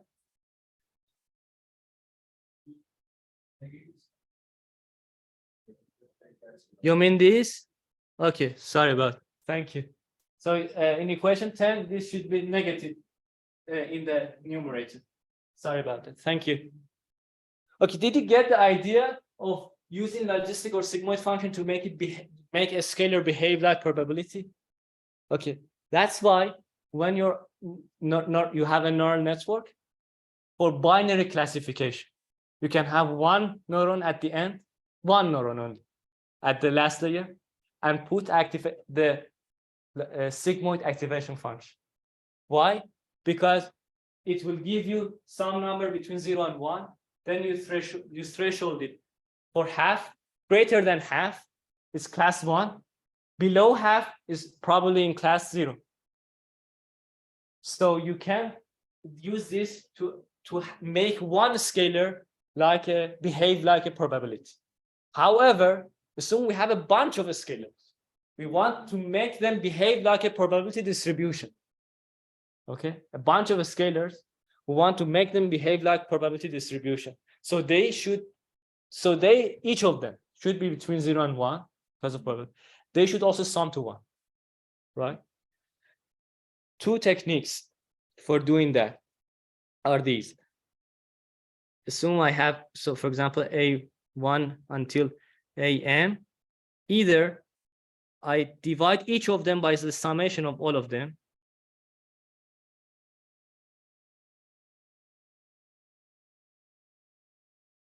I divide each of them by the summation of all of them. Then they become between 0 and 1 and they sum to 1. Or I use exactly softmax. So softmax is similar to this technique. However, rather than dividing each of them by the summation of all of them, it divides each of them by the summation of each of them. So it uses exponential operator, right? Why does it do that? What's the philosophy behind that? What's the philosophy behind using exponential operator in this technique? Because if you only consider e to the ai, it's like Gaussian distribution.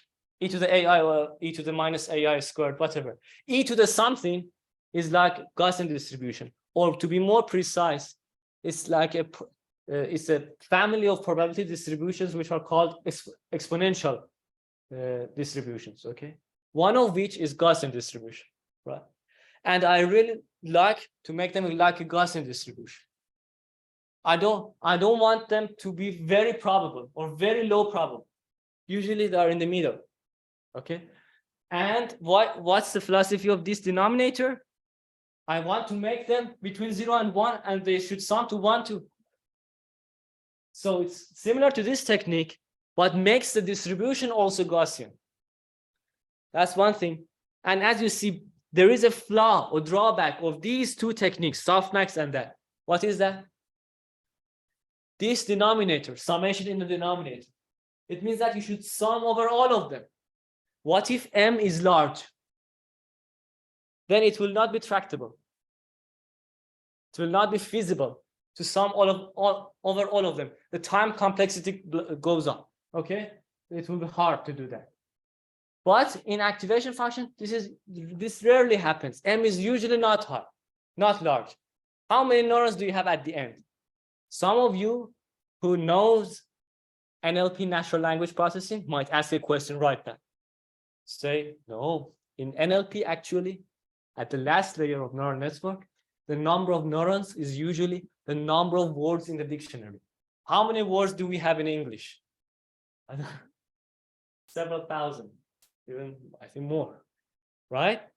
We have several thousand neurons at the end. Why do we do that? And they usually use softmax.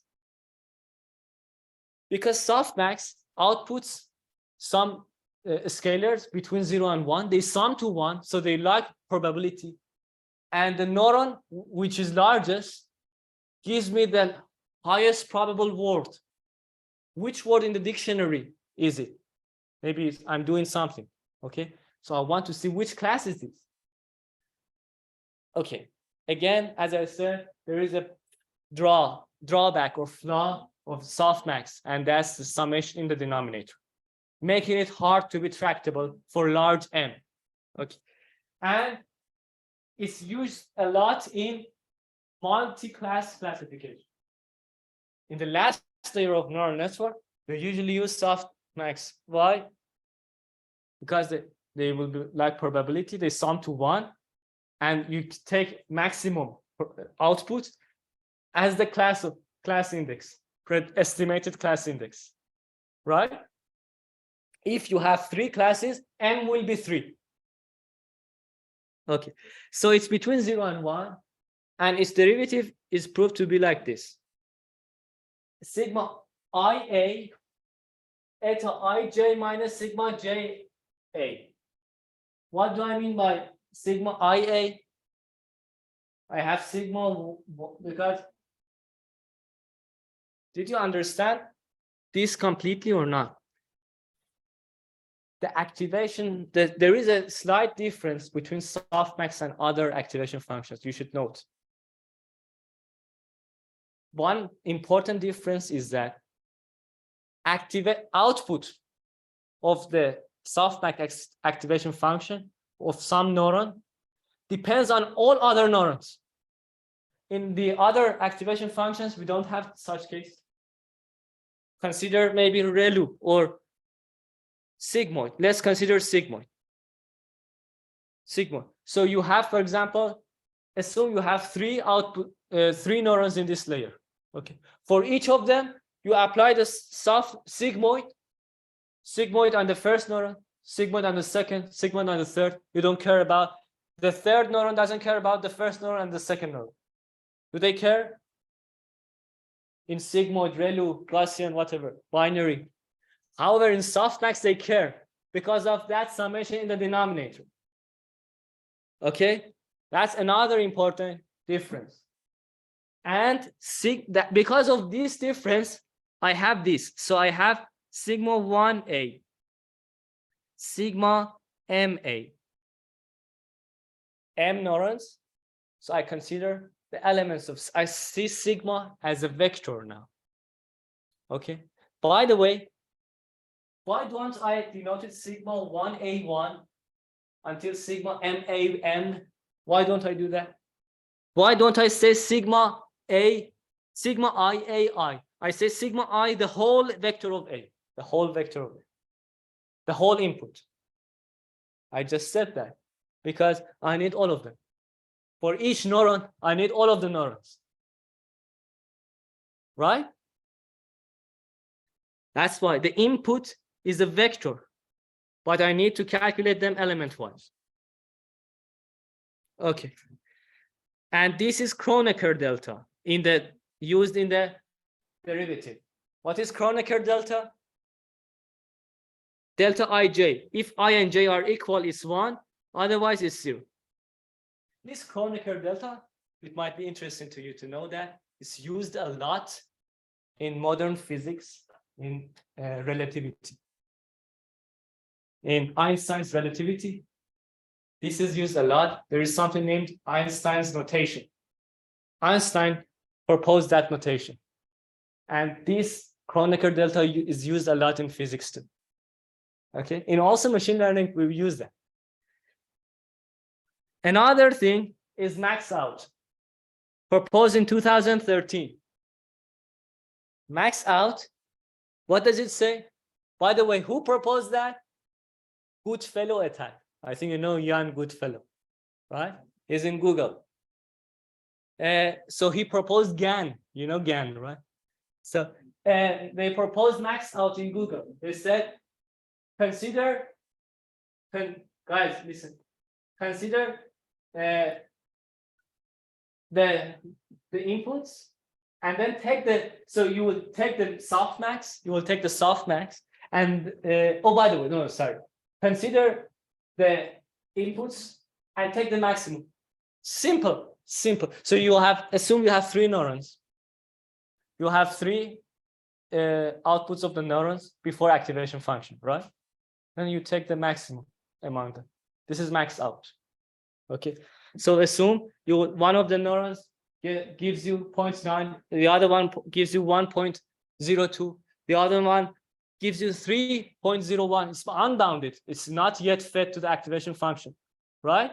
One of them might be minus half. The maximum of them, for example, is 3.01, and it is fed to the one neuron in the next layer. Usually, when they use max out, as far as I know, they use the next layer has only one neuron. Okay, and there is a by the way, it's between, and it gets the whole vector as input because it needs all of them to take maximum among them. And it's between minus infinite and infinite because we don't know where the maximum is. It might be huge, might be very small. And its derivative is this. If I is the maximum, then its derivative is 1. Otherwise, it's 0. Why? If it's not the maximum, then it doesn't have any impact in the derivative. It doesn't have any impact, and it means that its derivative is 0. If it's selected as the maximum, it has the whole impact. So it's 1. Because here it's 1 times the maximum, right? Okay. And there is, for comparing softmax and max out, see, softmax makes them between 0 and 1, and they sum to 1. And it outputs m of them. Max out takes the maximum and outputs 1 thing. Okay. Okay, references. Let's take a look at them. Rosenblatt paper in 1958, perceptron, which also proposed MLP. This one, give me a second, please. So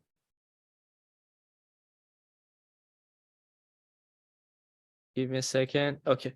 So reference 2 is for, what was it for? Okay. Reference 2, 2011 was for soft plus activation function by Benjio et al. Deep sparse rectifier neural networks. 2010 Hinton, reference 3. What is it? 2010 ReLU, Hinton et al. Proposed ReLU activation function. Rectified linear units, improved rectified Boltzmann machines. Now I think again you remember what I said. Hinton loves Boltzmann machines. And to reference 4 ELU. Reference 4 is ELU 2015. Fast, accurate deep network learning by exponential linear units, or ELUs. Reference 5. What is reference 5? It's 2013. It's leaky ReLU. Leaky ReLU. Rectifier nonlinearities improve the neural network acoustic models. So they could find some task that this activation function was working better, so they could publish their paper. And reference 6 is P-ReLU, parametric ReLU, in 2015. Delving deep into rectifiers, surpassing human level performance on ImageNet classification. Reference 7 is max out by Goodfellow et al. And Benjio et al. Max out networks. Okay. And yes. Okay. So let's have a break and come back at 9. Okay. Thank you.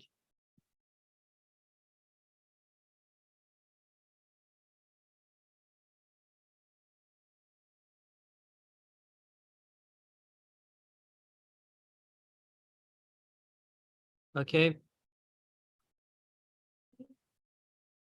So now, now that we talked about those things, we are gonna move to backpropagation, stochastic gradient descent, and Adam, and these things, how to optimize the neural network, the parameters of neural network nowadays.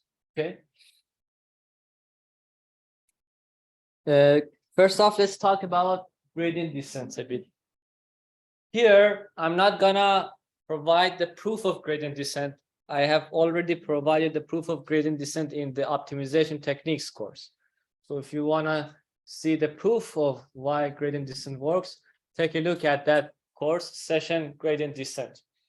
But here we are gonna introduce it and also compare and discuss it. Okay.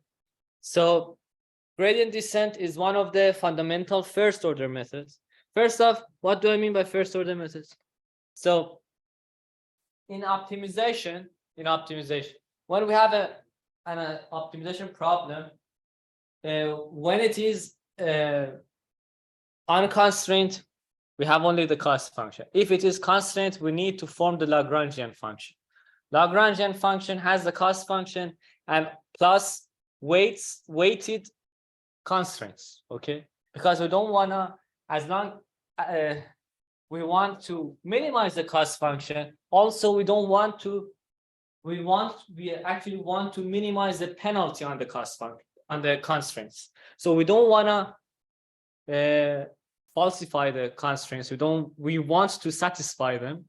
Therefore, we penalize them in the Lagrangian function. Okay, so Lagrangian function can be seen as a soft penalty on the constraints added to the actual cost function. If it is unconstrained, then the Lagrangian function is the cost function itself. Okay. Then we need to, what have we learned for optimization in high school or in college? When we want to find minimum or maximum. In other words, when we want to find the extremum of the function, we take derivative, set it to 0. That's called first order optimality condition in optimization. Okay, what we did in high school. So also here, when we have an unconstrained optimization problem, we take derivative, set it to 0. Okay, because we want to find its minimum. Using the sign of the second derivative, we can find out whether it's minimum or maximum. Okay, or saddle point. So 3 cases might happen when we take derivative, set it to 0. It's either minimum or maximum or saddle point. Using the sign of second derivative in a neighborhood around the solution, we can find out whether it's minimum or maximum or saddle point. Okay. However, when we take derivative, set it to 0, sometimes we can't find the closed form solution for this. Okay. So we can't keep x on one side of the equation and the rest on the other side. Then we need to do numerical optimization. Numerical optimization has its idea is similar to numerical analysis for finding the root of the function. When you have f of x equals 0 in numerical analysis, we found out that we can find the roots of the function f by some techniques such as Norton-Raphson and these things. So now, rather than f of x equals 0, we have gradient of f of x equals 0, right? In optimization, in first order optimality condition. When we can't find the roots of this equation, gradient of f equals 0, then we have to do numerical optimization. And what do I mean by numerical optimization? It means that it is iterative. Iteratively, we should solve it. Okay. Then we have 2 categories for iterative optimization, either first order or second order. First order uses the first order derivative only, or gradient. Second order numerical optimization uses both first order and second order derivatives, meaning meaning that it uses both gradient and Hessian. Okay. Of course, if calculation of Hessian is hard, or if we are lazy, or these things, we do first order only, right? Maybe that's one of the reasons people do first order optimization in machine learning. Backpropagation is using first order optimization. Maybe it's because it's hard to calculate the Hessian, or maybe because we are lazy in machine learning. Okay, doesn't matter. For any reason, we are using first order right now. In some algorithms, in machine learning, we actually use second order. For example, in logistic regression, which we discussed, we used Newton's method, the second order optimization. However, in backpropagation, we say we don't need Hessian. Let's only consider gradients. Okay. So we will see that backpropagation is nothing but gradient descent and chain rule. We'll see that. So gradient descent is one of the fundamental first order methods. It was suggested by Cauchy in 1874. You can see it's very old. And Hadamard in 1908. Okay. 1908. At that time, Einstein was alive and young. And its convergence was analyzed in paper 3. Right? Okay. Unconstrained optimization is this: minimize f of x with respect to x. There is no constraint. Okay. In neural network, we also usually don't have constraint. If we have any constraint, we add it as a penalty or regularization term to the loss function to become unconstrained optimization problem, right? Similar to the idea of Lagrange. So we usually have a regularization term if you want to have some constraint. You penalize that constraint. But therefore, the loss functions in neural network are usually unconstrained. Okay. So we have minimized some loss function f of x with respect to x. And usually in neural networks, we minimize something. If we want to maximize something, we have two ways at least. I have talked about it in the optimization techniques course. Either, for example, you want to maximize f of x using neural network. What do? Either you minimize minus f of x, or you minimize 1 over f of x, depending on your task. Okay. So you can convert maximization to minimization easily. Note that the argmin of that function and argmax of the conversion will be the same. Argument of the optimization, it means that solution x of the optimization will be the same. However, the cost function value, you should be careful. For example, when you assume you want to maximize f of x, you will convert it to minimize minus f of x. It gives you some x. X here in neural network will be the weights of the neural network. It will be the same as maximization of f of x. X will be the same, the solution. However, the maximum and minimum of f of x, then you should take care of, because you were minimizing minus of f of x, then you need to put x in f of x rather than minus of f of x to get the maximum of f of x. You get my point? Okay. For more information, take a look at the, I think, preliminaries of the optimization techniques course. So in numerical optimization for unconstrained optimization, guys, we start with random feasible solution, initial point. What do I mean? Random means random. What do I mean by feasible? It means that it needs to, if we have some constraints, it needs to satisfy the constraints. And it also needs to be in the domain of f of x. Okay. When we are unconstrained optimization problem, it means that feasible point, it needs to be in the domain of f of x. Okay.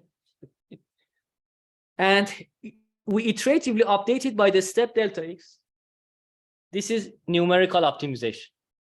Okay, delta x, some step. So k here denotes the iteration index. Continue until we converge to or get sufficiently close to the desired optimal solution. Okay. If the function f of x is convex, if it is strongly convex, we'll have only one solution. So a strongly convex is like this. Okay, we'll have only one solution. We'll have only one x star and one f of x star. Okay. When it is convex but not necessarily strongly convex, I mean it is like this. Either it's like this, okay, or it's like this. Both of these are convex, but not strongly convex. Okay. In this case, we also have one x star and one f of x star. However, this might happen. This might happen. In this case, any of these we might find. So we have multiple x stars, but only one f of x star. Do you get it? Okay. At least we know that when it is convex, we have one f of x star. At least we know. Okay. But if it's not convex, usually in neural networks, it's not highly non-convex and highly nonlinear, we might find one of the solutions. For example, one of the local solutions. This, depending on whether we start from here or here, we will find different solutions. So if we start from here, we'll go to this direction, we'll end up with this. This is actual global solution. Luckily, we found it. If we start from here, we'll move toward here and we'll find this local minimum. Okay, so neural network will be dependent on the random initial solution. That's why sometimes people do train it for several times and take average and these things. Okay. However, you should note that there are some theories saying that neural networks behave like this. They map the whole data to some Hilbert space or kernel space, a high dimensional space. In that high dimensional space, it is showable mathematically that usually all of the local minimums are global minimum. What do I mean? Almost. I mean, we have something like this. All of them have the same, almost the same f of x. Doesn't matter which one we found. Usually, find one of them. It's usually good. Okay? Because they're mapped into the Hilbert space. Okay? So that's one thing I wanted you to know. And another thing which is important, guys, please listen. Assume I use mean squared error as the loss function of neural network. Mean squared error between my target labels and the output of neural network. Okay? Assume I want to do regression. I don't have an activation function at the last layer. I get some y hats as a predicted output of neural network. I have some labels too. I do mean squared error between them. Okay. Is this optimization problem convex or not? Let me write it down. This is an important concept. I want you to notice. I have minimized. I have some neural network with several layers. I call it F. No, I call it, I don't know, whatever we call it, F of W. Okay, so it outputs y hat. So and W are the weights, different weights. Okay, in the neural network. I have X. I have some data sets, pairs of X, Y, X, I, Y, I. Doesn't matter. Okay, then I will have summation of I from 1 to n, for example. Mean squared error of yi minus yi hat with respect to W. You tell me, is this convex optimization problem or not? Is the cost function in this optimization problem like bowl, or is it very nonlinear such as this? This is an important thing which we should think about. What is this? This is a quadratic function, right? You might be wondering, okay, it's quadratic function, so it's like a bowl. We talked about it. Recall preliminaries. Quadratic function is like a bowl. It's like this. If you look from up, it will be like this, right? So is it correct to say that my loss function is actually convex and I have one solution, one global solution? At least I can say I have, and it is strongly convex. So it has one x star and one f of x star. If that's the case, then why do I worry much about initial random point in neural networks? This is a fundamental question. If you understand it, you will understand neural network. This is not convex, actually. Actually, this optimization problem, its loss function is this: highly nonlinear, highly non-convex. And a philosophical question happens. Why is this loss is quadratic? The answer is quadratic with respect to what? It's quadratic with respect to the yi. I agree. It's quadratic with respect to yi hat. I also agree. Are you optimizing with respect to yi hat? What is your optimization variable? If it is the output of neural network, if your optimization variable is the output of neural network, it would be quadratic, and you were right. What is your optimization variable? W's, and you have a lot of them. All of the layers. W's. Do you see W here? No, but you see its impact on yi hat. Whatever you change W, it impacts yi hat. Yi is from the labels, target labels of data. Yi hat is the output of network impacted by the weights of the neural network. Right? Your optimization variable is not yi hat. You are not changing the output. You are changing the weights. The weights change the output. And as you see, you have a lot of optimization variables, and this cost function is not quadratic with respect to W. It's highly nonlinear. If you take a look at it, you will be terrified. It's like this: a lot of valleys, a lot of mountains, right? It's like a landscape with a lot of valleys and mountains. That's one important thing for you to understand, that usually in neural network, it's like this. We have non-convex and nonlinear optimization. Okay, so it depends on the initial point. But according to our discussion here, usually local minimums are good enough. The step delta x is also denoted by P here, P or delta x. Let's find delta we can prove delta x to be this. It is provable. I have proved in optimization techniques course. Delta x in gradient descent is minus 1 over L gradient of f of xk. So gradient of f at the point xk. Okay, and what is L? Assume gradient of function f is L smooth. So what is L smooth? L smoothness or Lipschitz smoothness? For more information, see optimization course. These are optional. But for you to understand roughly, when we say some function is L smooth, it means that its a slope is upper bounded by L.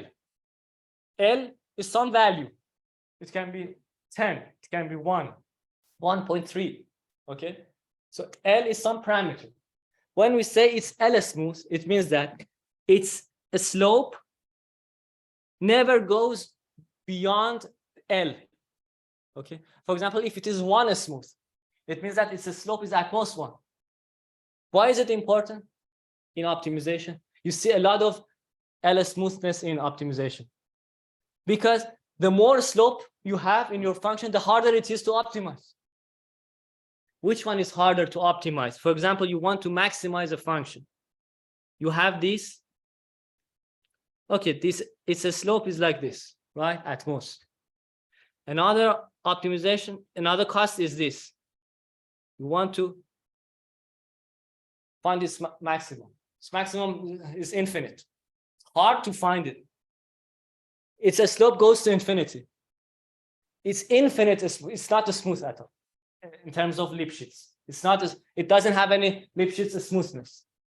So Lipschitz smoothness determines how easy it is to optimize. Okay, L, you can see it as an upper bound on the slope of function. Now I'm making an assumption. I assume the gradient of function is L smooth. So I assume that the slope of gradient of f is at most L. Okay?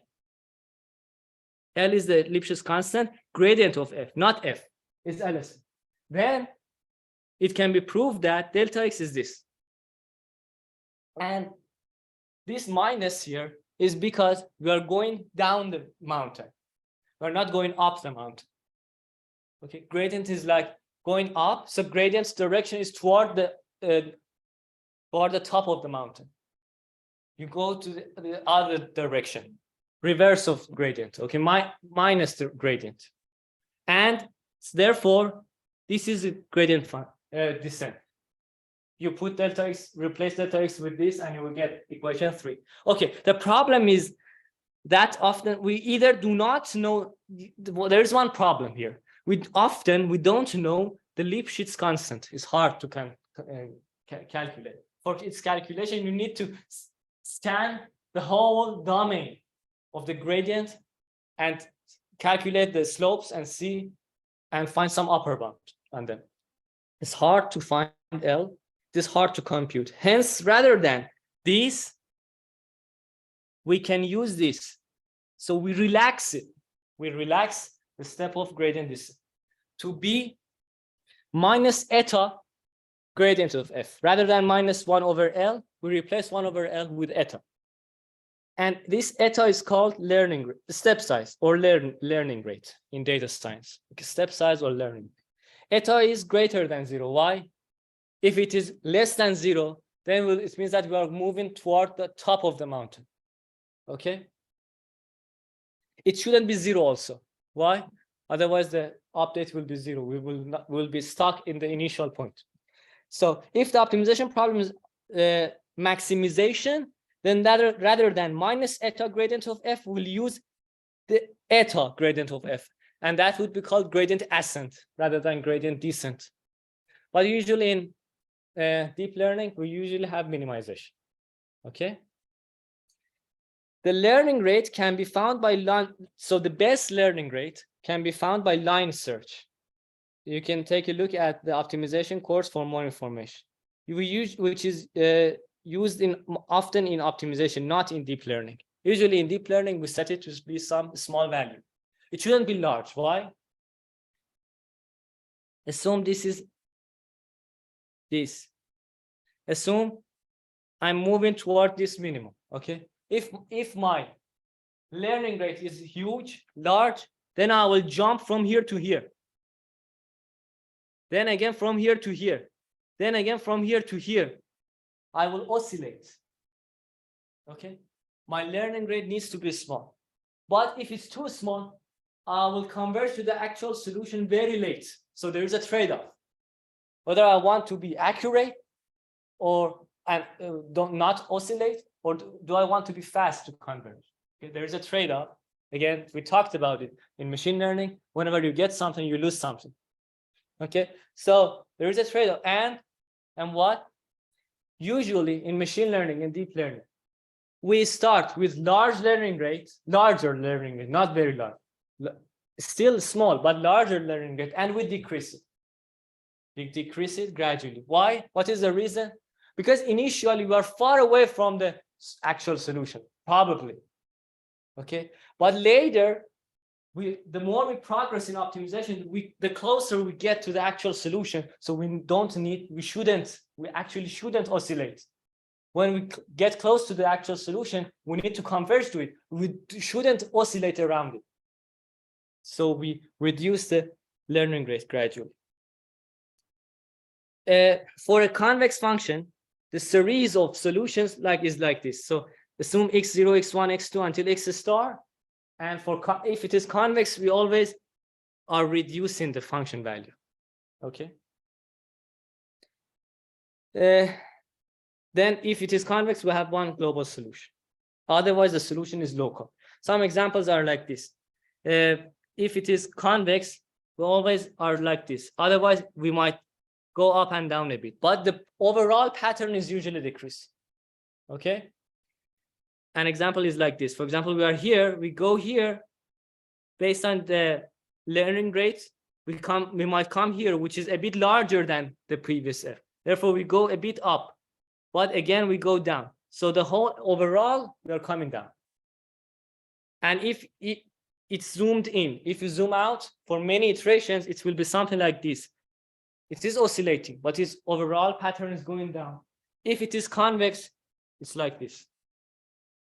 Okay. This is cost versus, it was cost versus iteration. Now, convergence criteria. We need to stop optimization at some point. We can't go forever, right? In computer. How do we do that?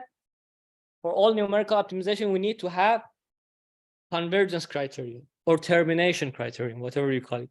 Some of them are like this: a small norm of gradients. Why? What is the philosophy behind it? It's exactly first order optimality condition. So what did we learn in high school? Take derivative,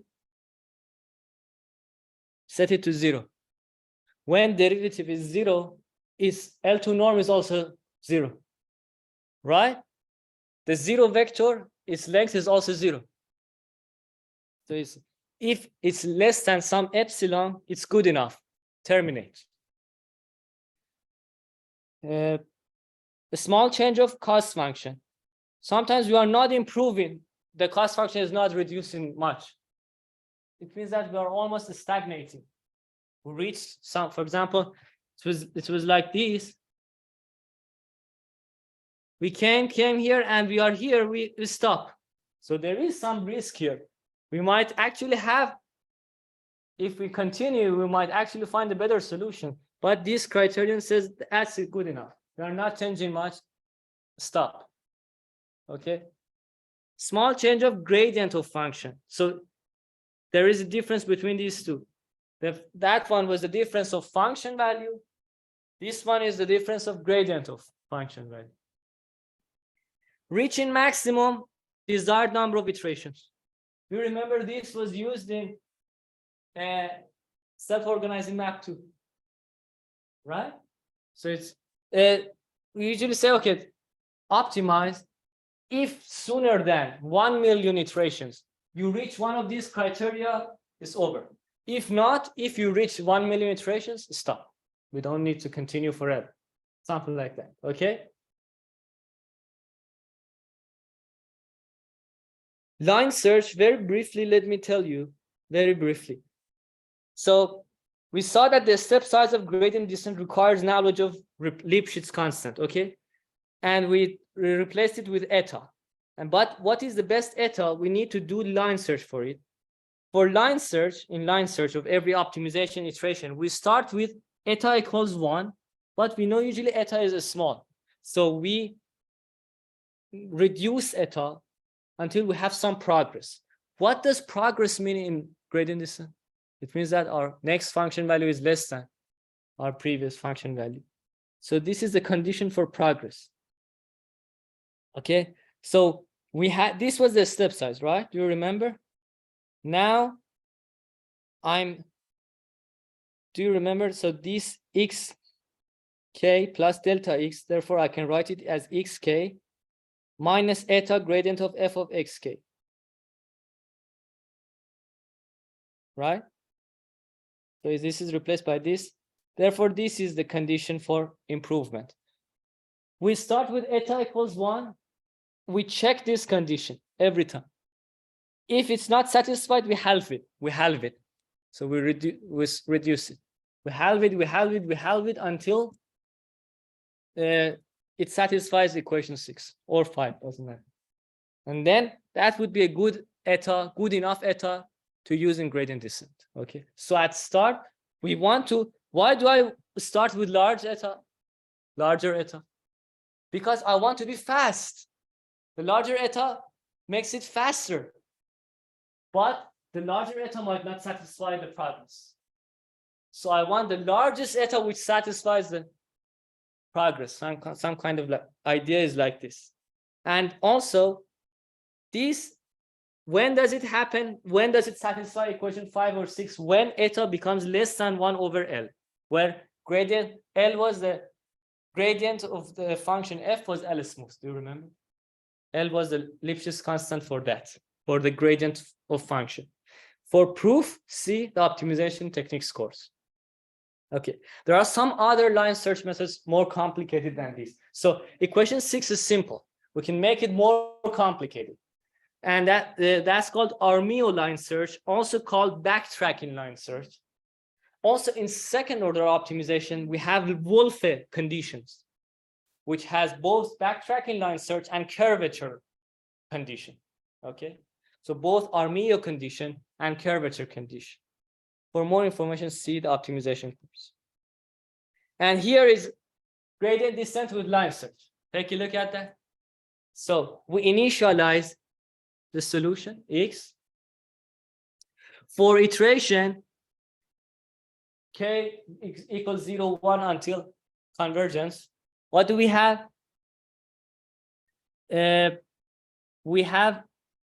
So here, as you see, I start with eta equals 1 for the sake of line search. Right? I just talked about it.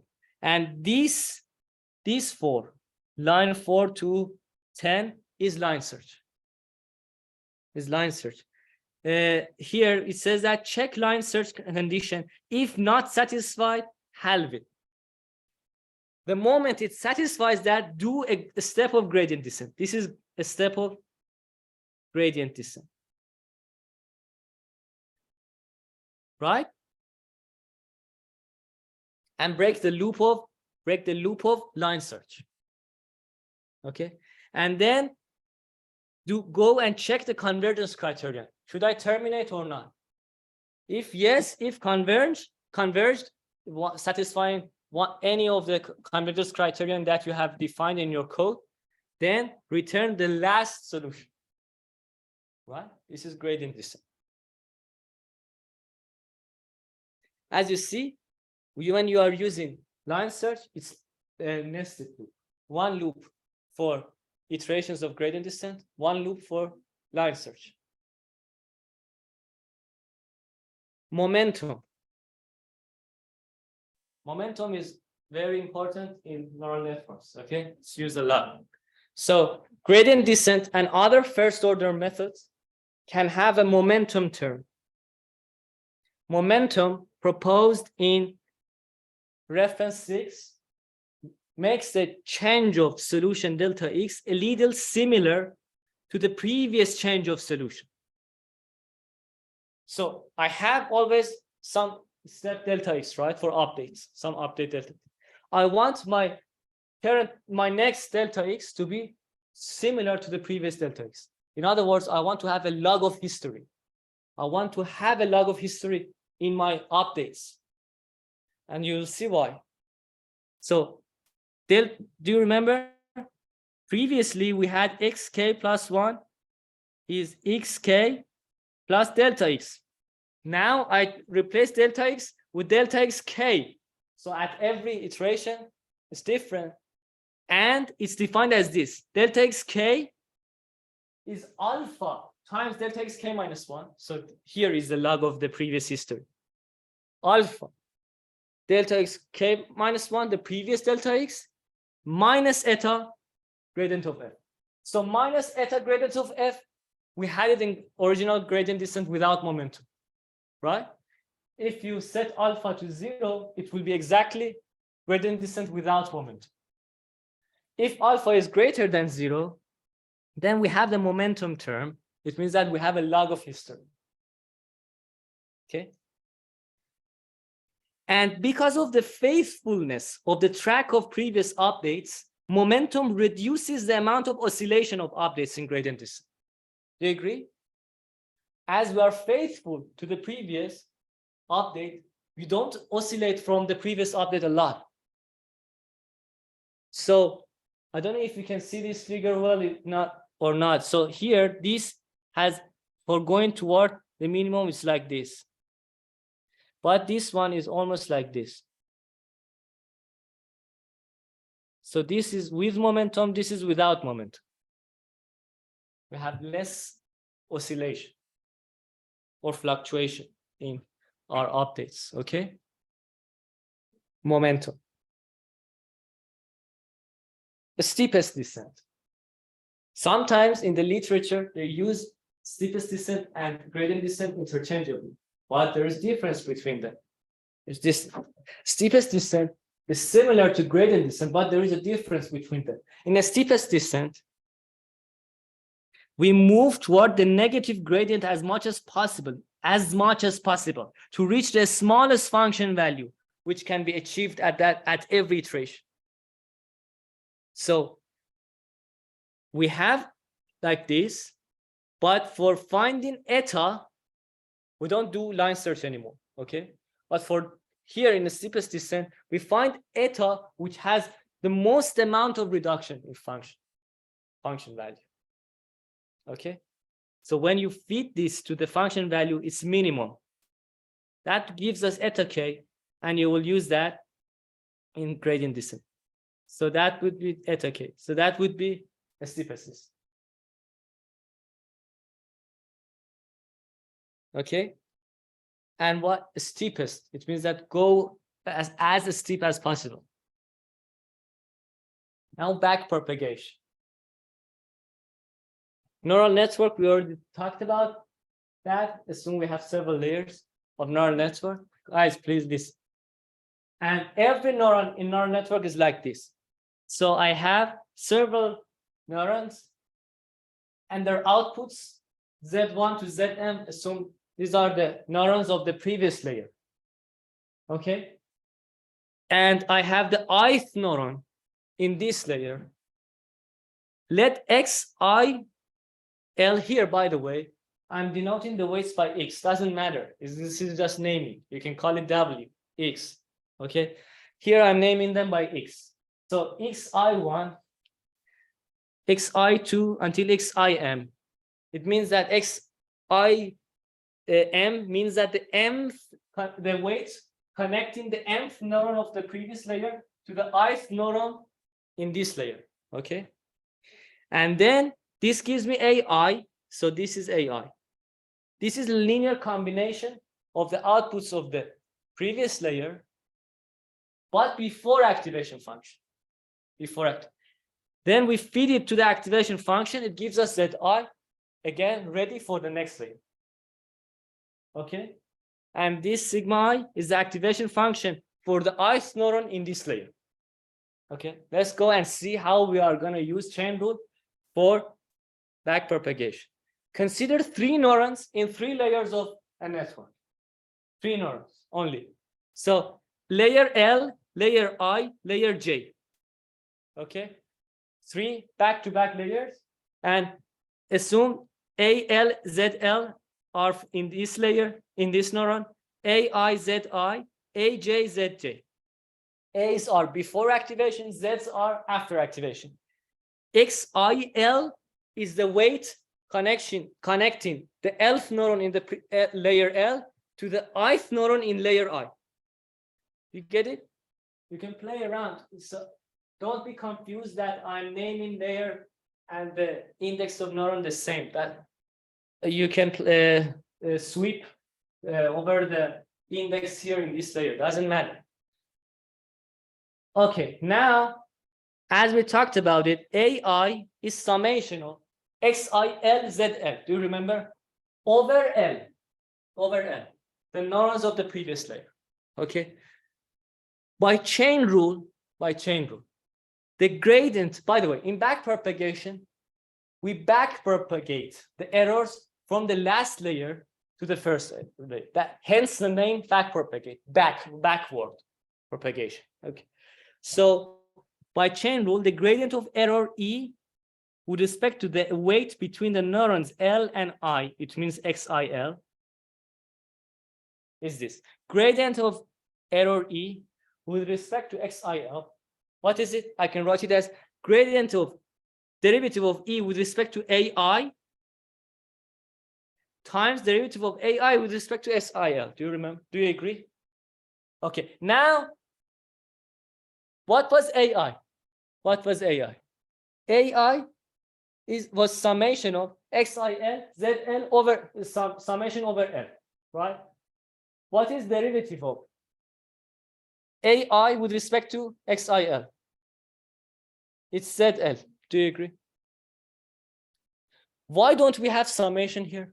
Why does summation go away? Let me tell you. Because you can write this summation as this: xi1 z1 plus xi2 z2 until plus xi whatever you call it, I don't know, LZL. Okay, assume you have L neurons.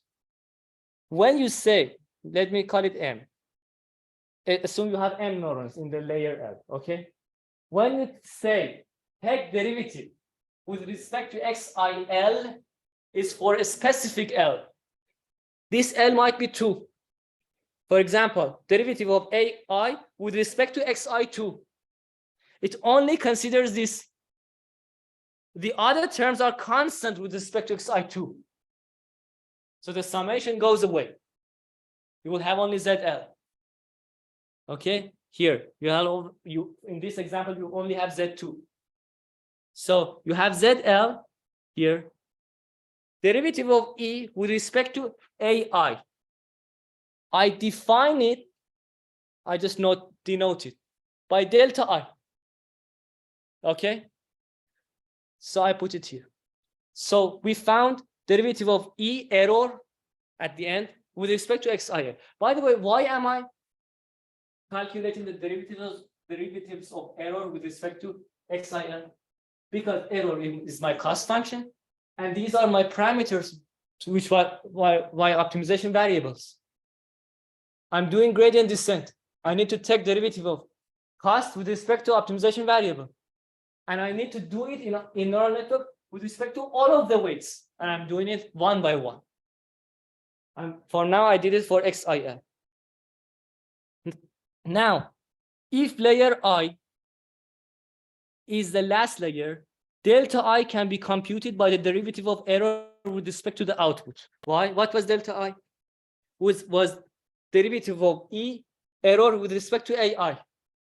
Okay. If it is the last layer, the output will be AI. You might have some activation function too. Doesn't matter. You can simply calculate derivative of error with respect to the last layer. Right? It's based on the loss function, error, and also whether you are using activation function in the last layer or not, and these things. So you can simply calculate delta I for the last layer. The problem is calculation of delta I in the middle layers. However, if I is one of the hidden layers, delta I is computed by chain rule. Delta I is derivative of E with respect to AI, is derivative of E with respect to AI.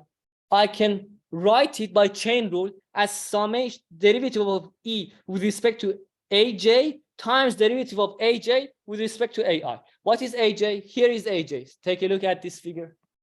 What is AI? It's here. Error is at the end. Error, AJ. So error, AJ, AI. So I'm taking derivative of the E with respect to AJ, and then derivative of AJ with respect to AI. Right? Why do I have summation here?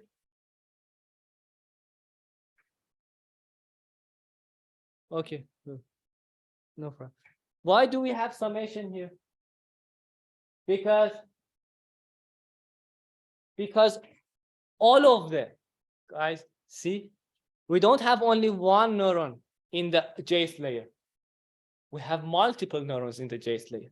Each of them have impact on AI. We need to have summation over all of them in the chain. Okay. Now, derivative of E with respect to AJ is called delta J by our notation here. Question in this delta I by our definition.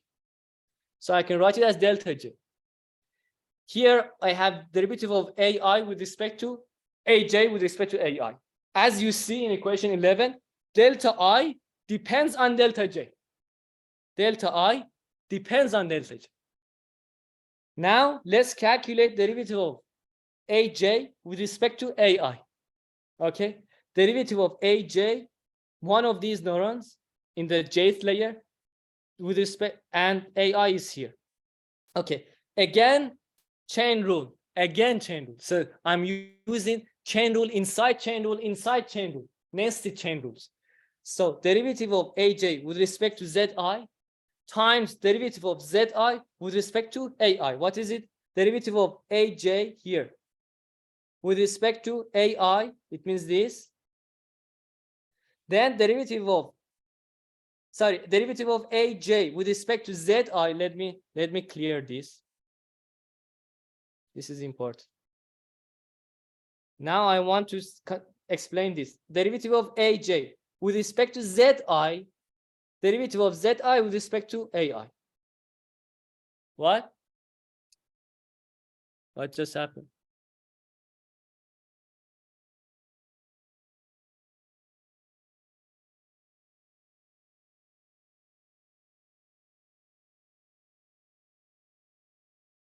Just give me some more minutes, please. Because we are in a good moment. Okay. So I wanted to calculate derivative of AJ with respect to AI. But there is something in the middle, and that is ZI. So I take derivative of AJ with respect to ZI, and then derivative of ZI with respect to AI. Okay. So what is derivative of ZI with respect to AI? It's exactly derivative of activation function. Because I think the screen is tired.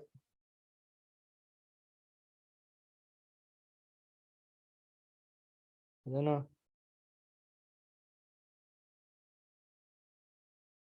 At the start of next session, I will repeat backpropagation. But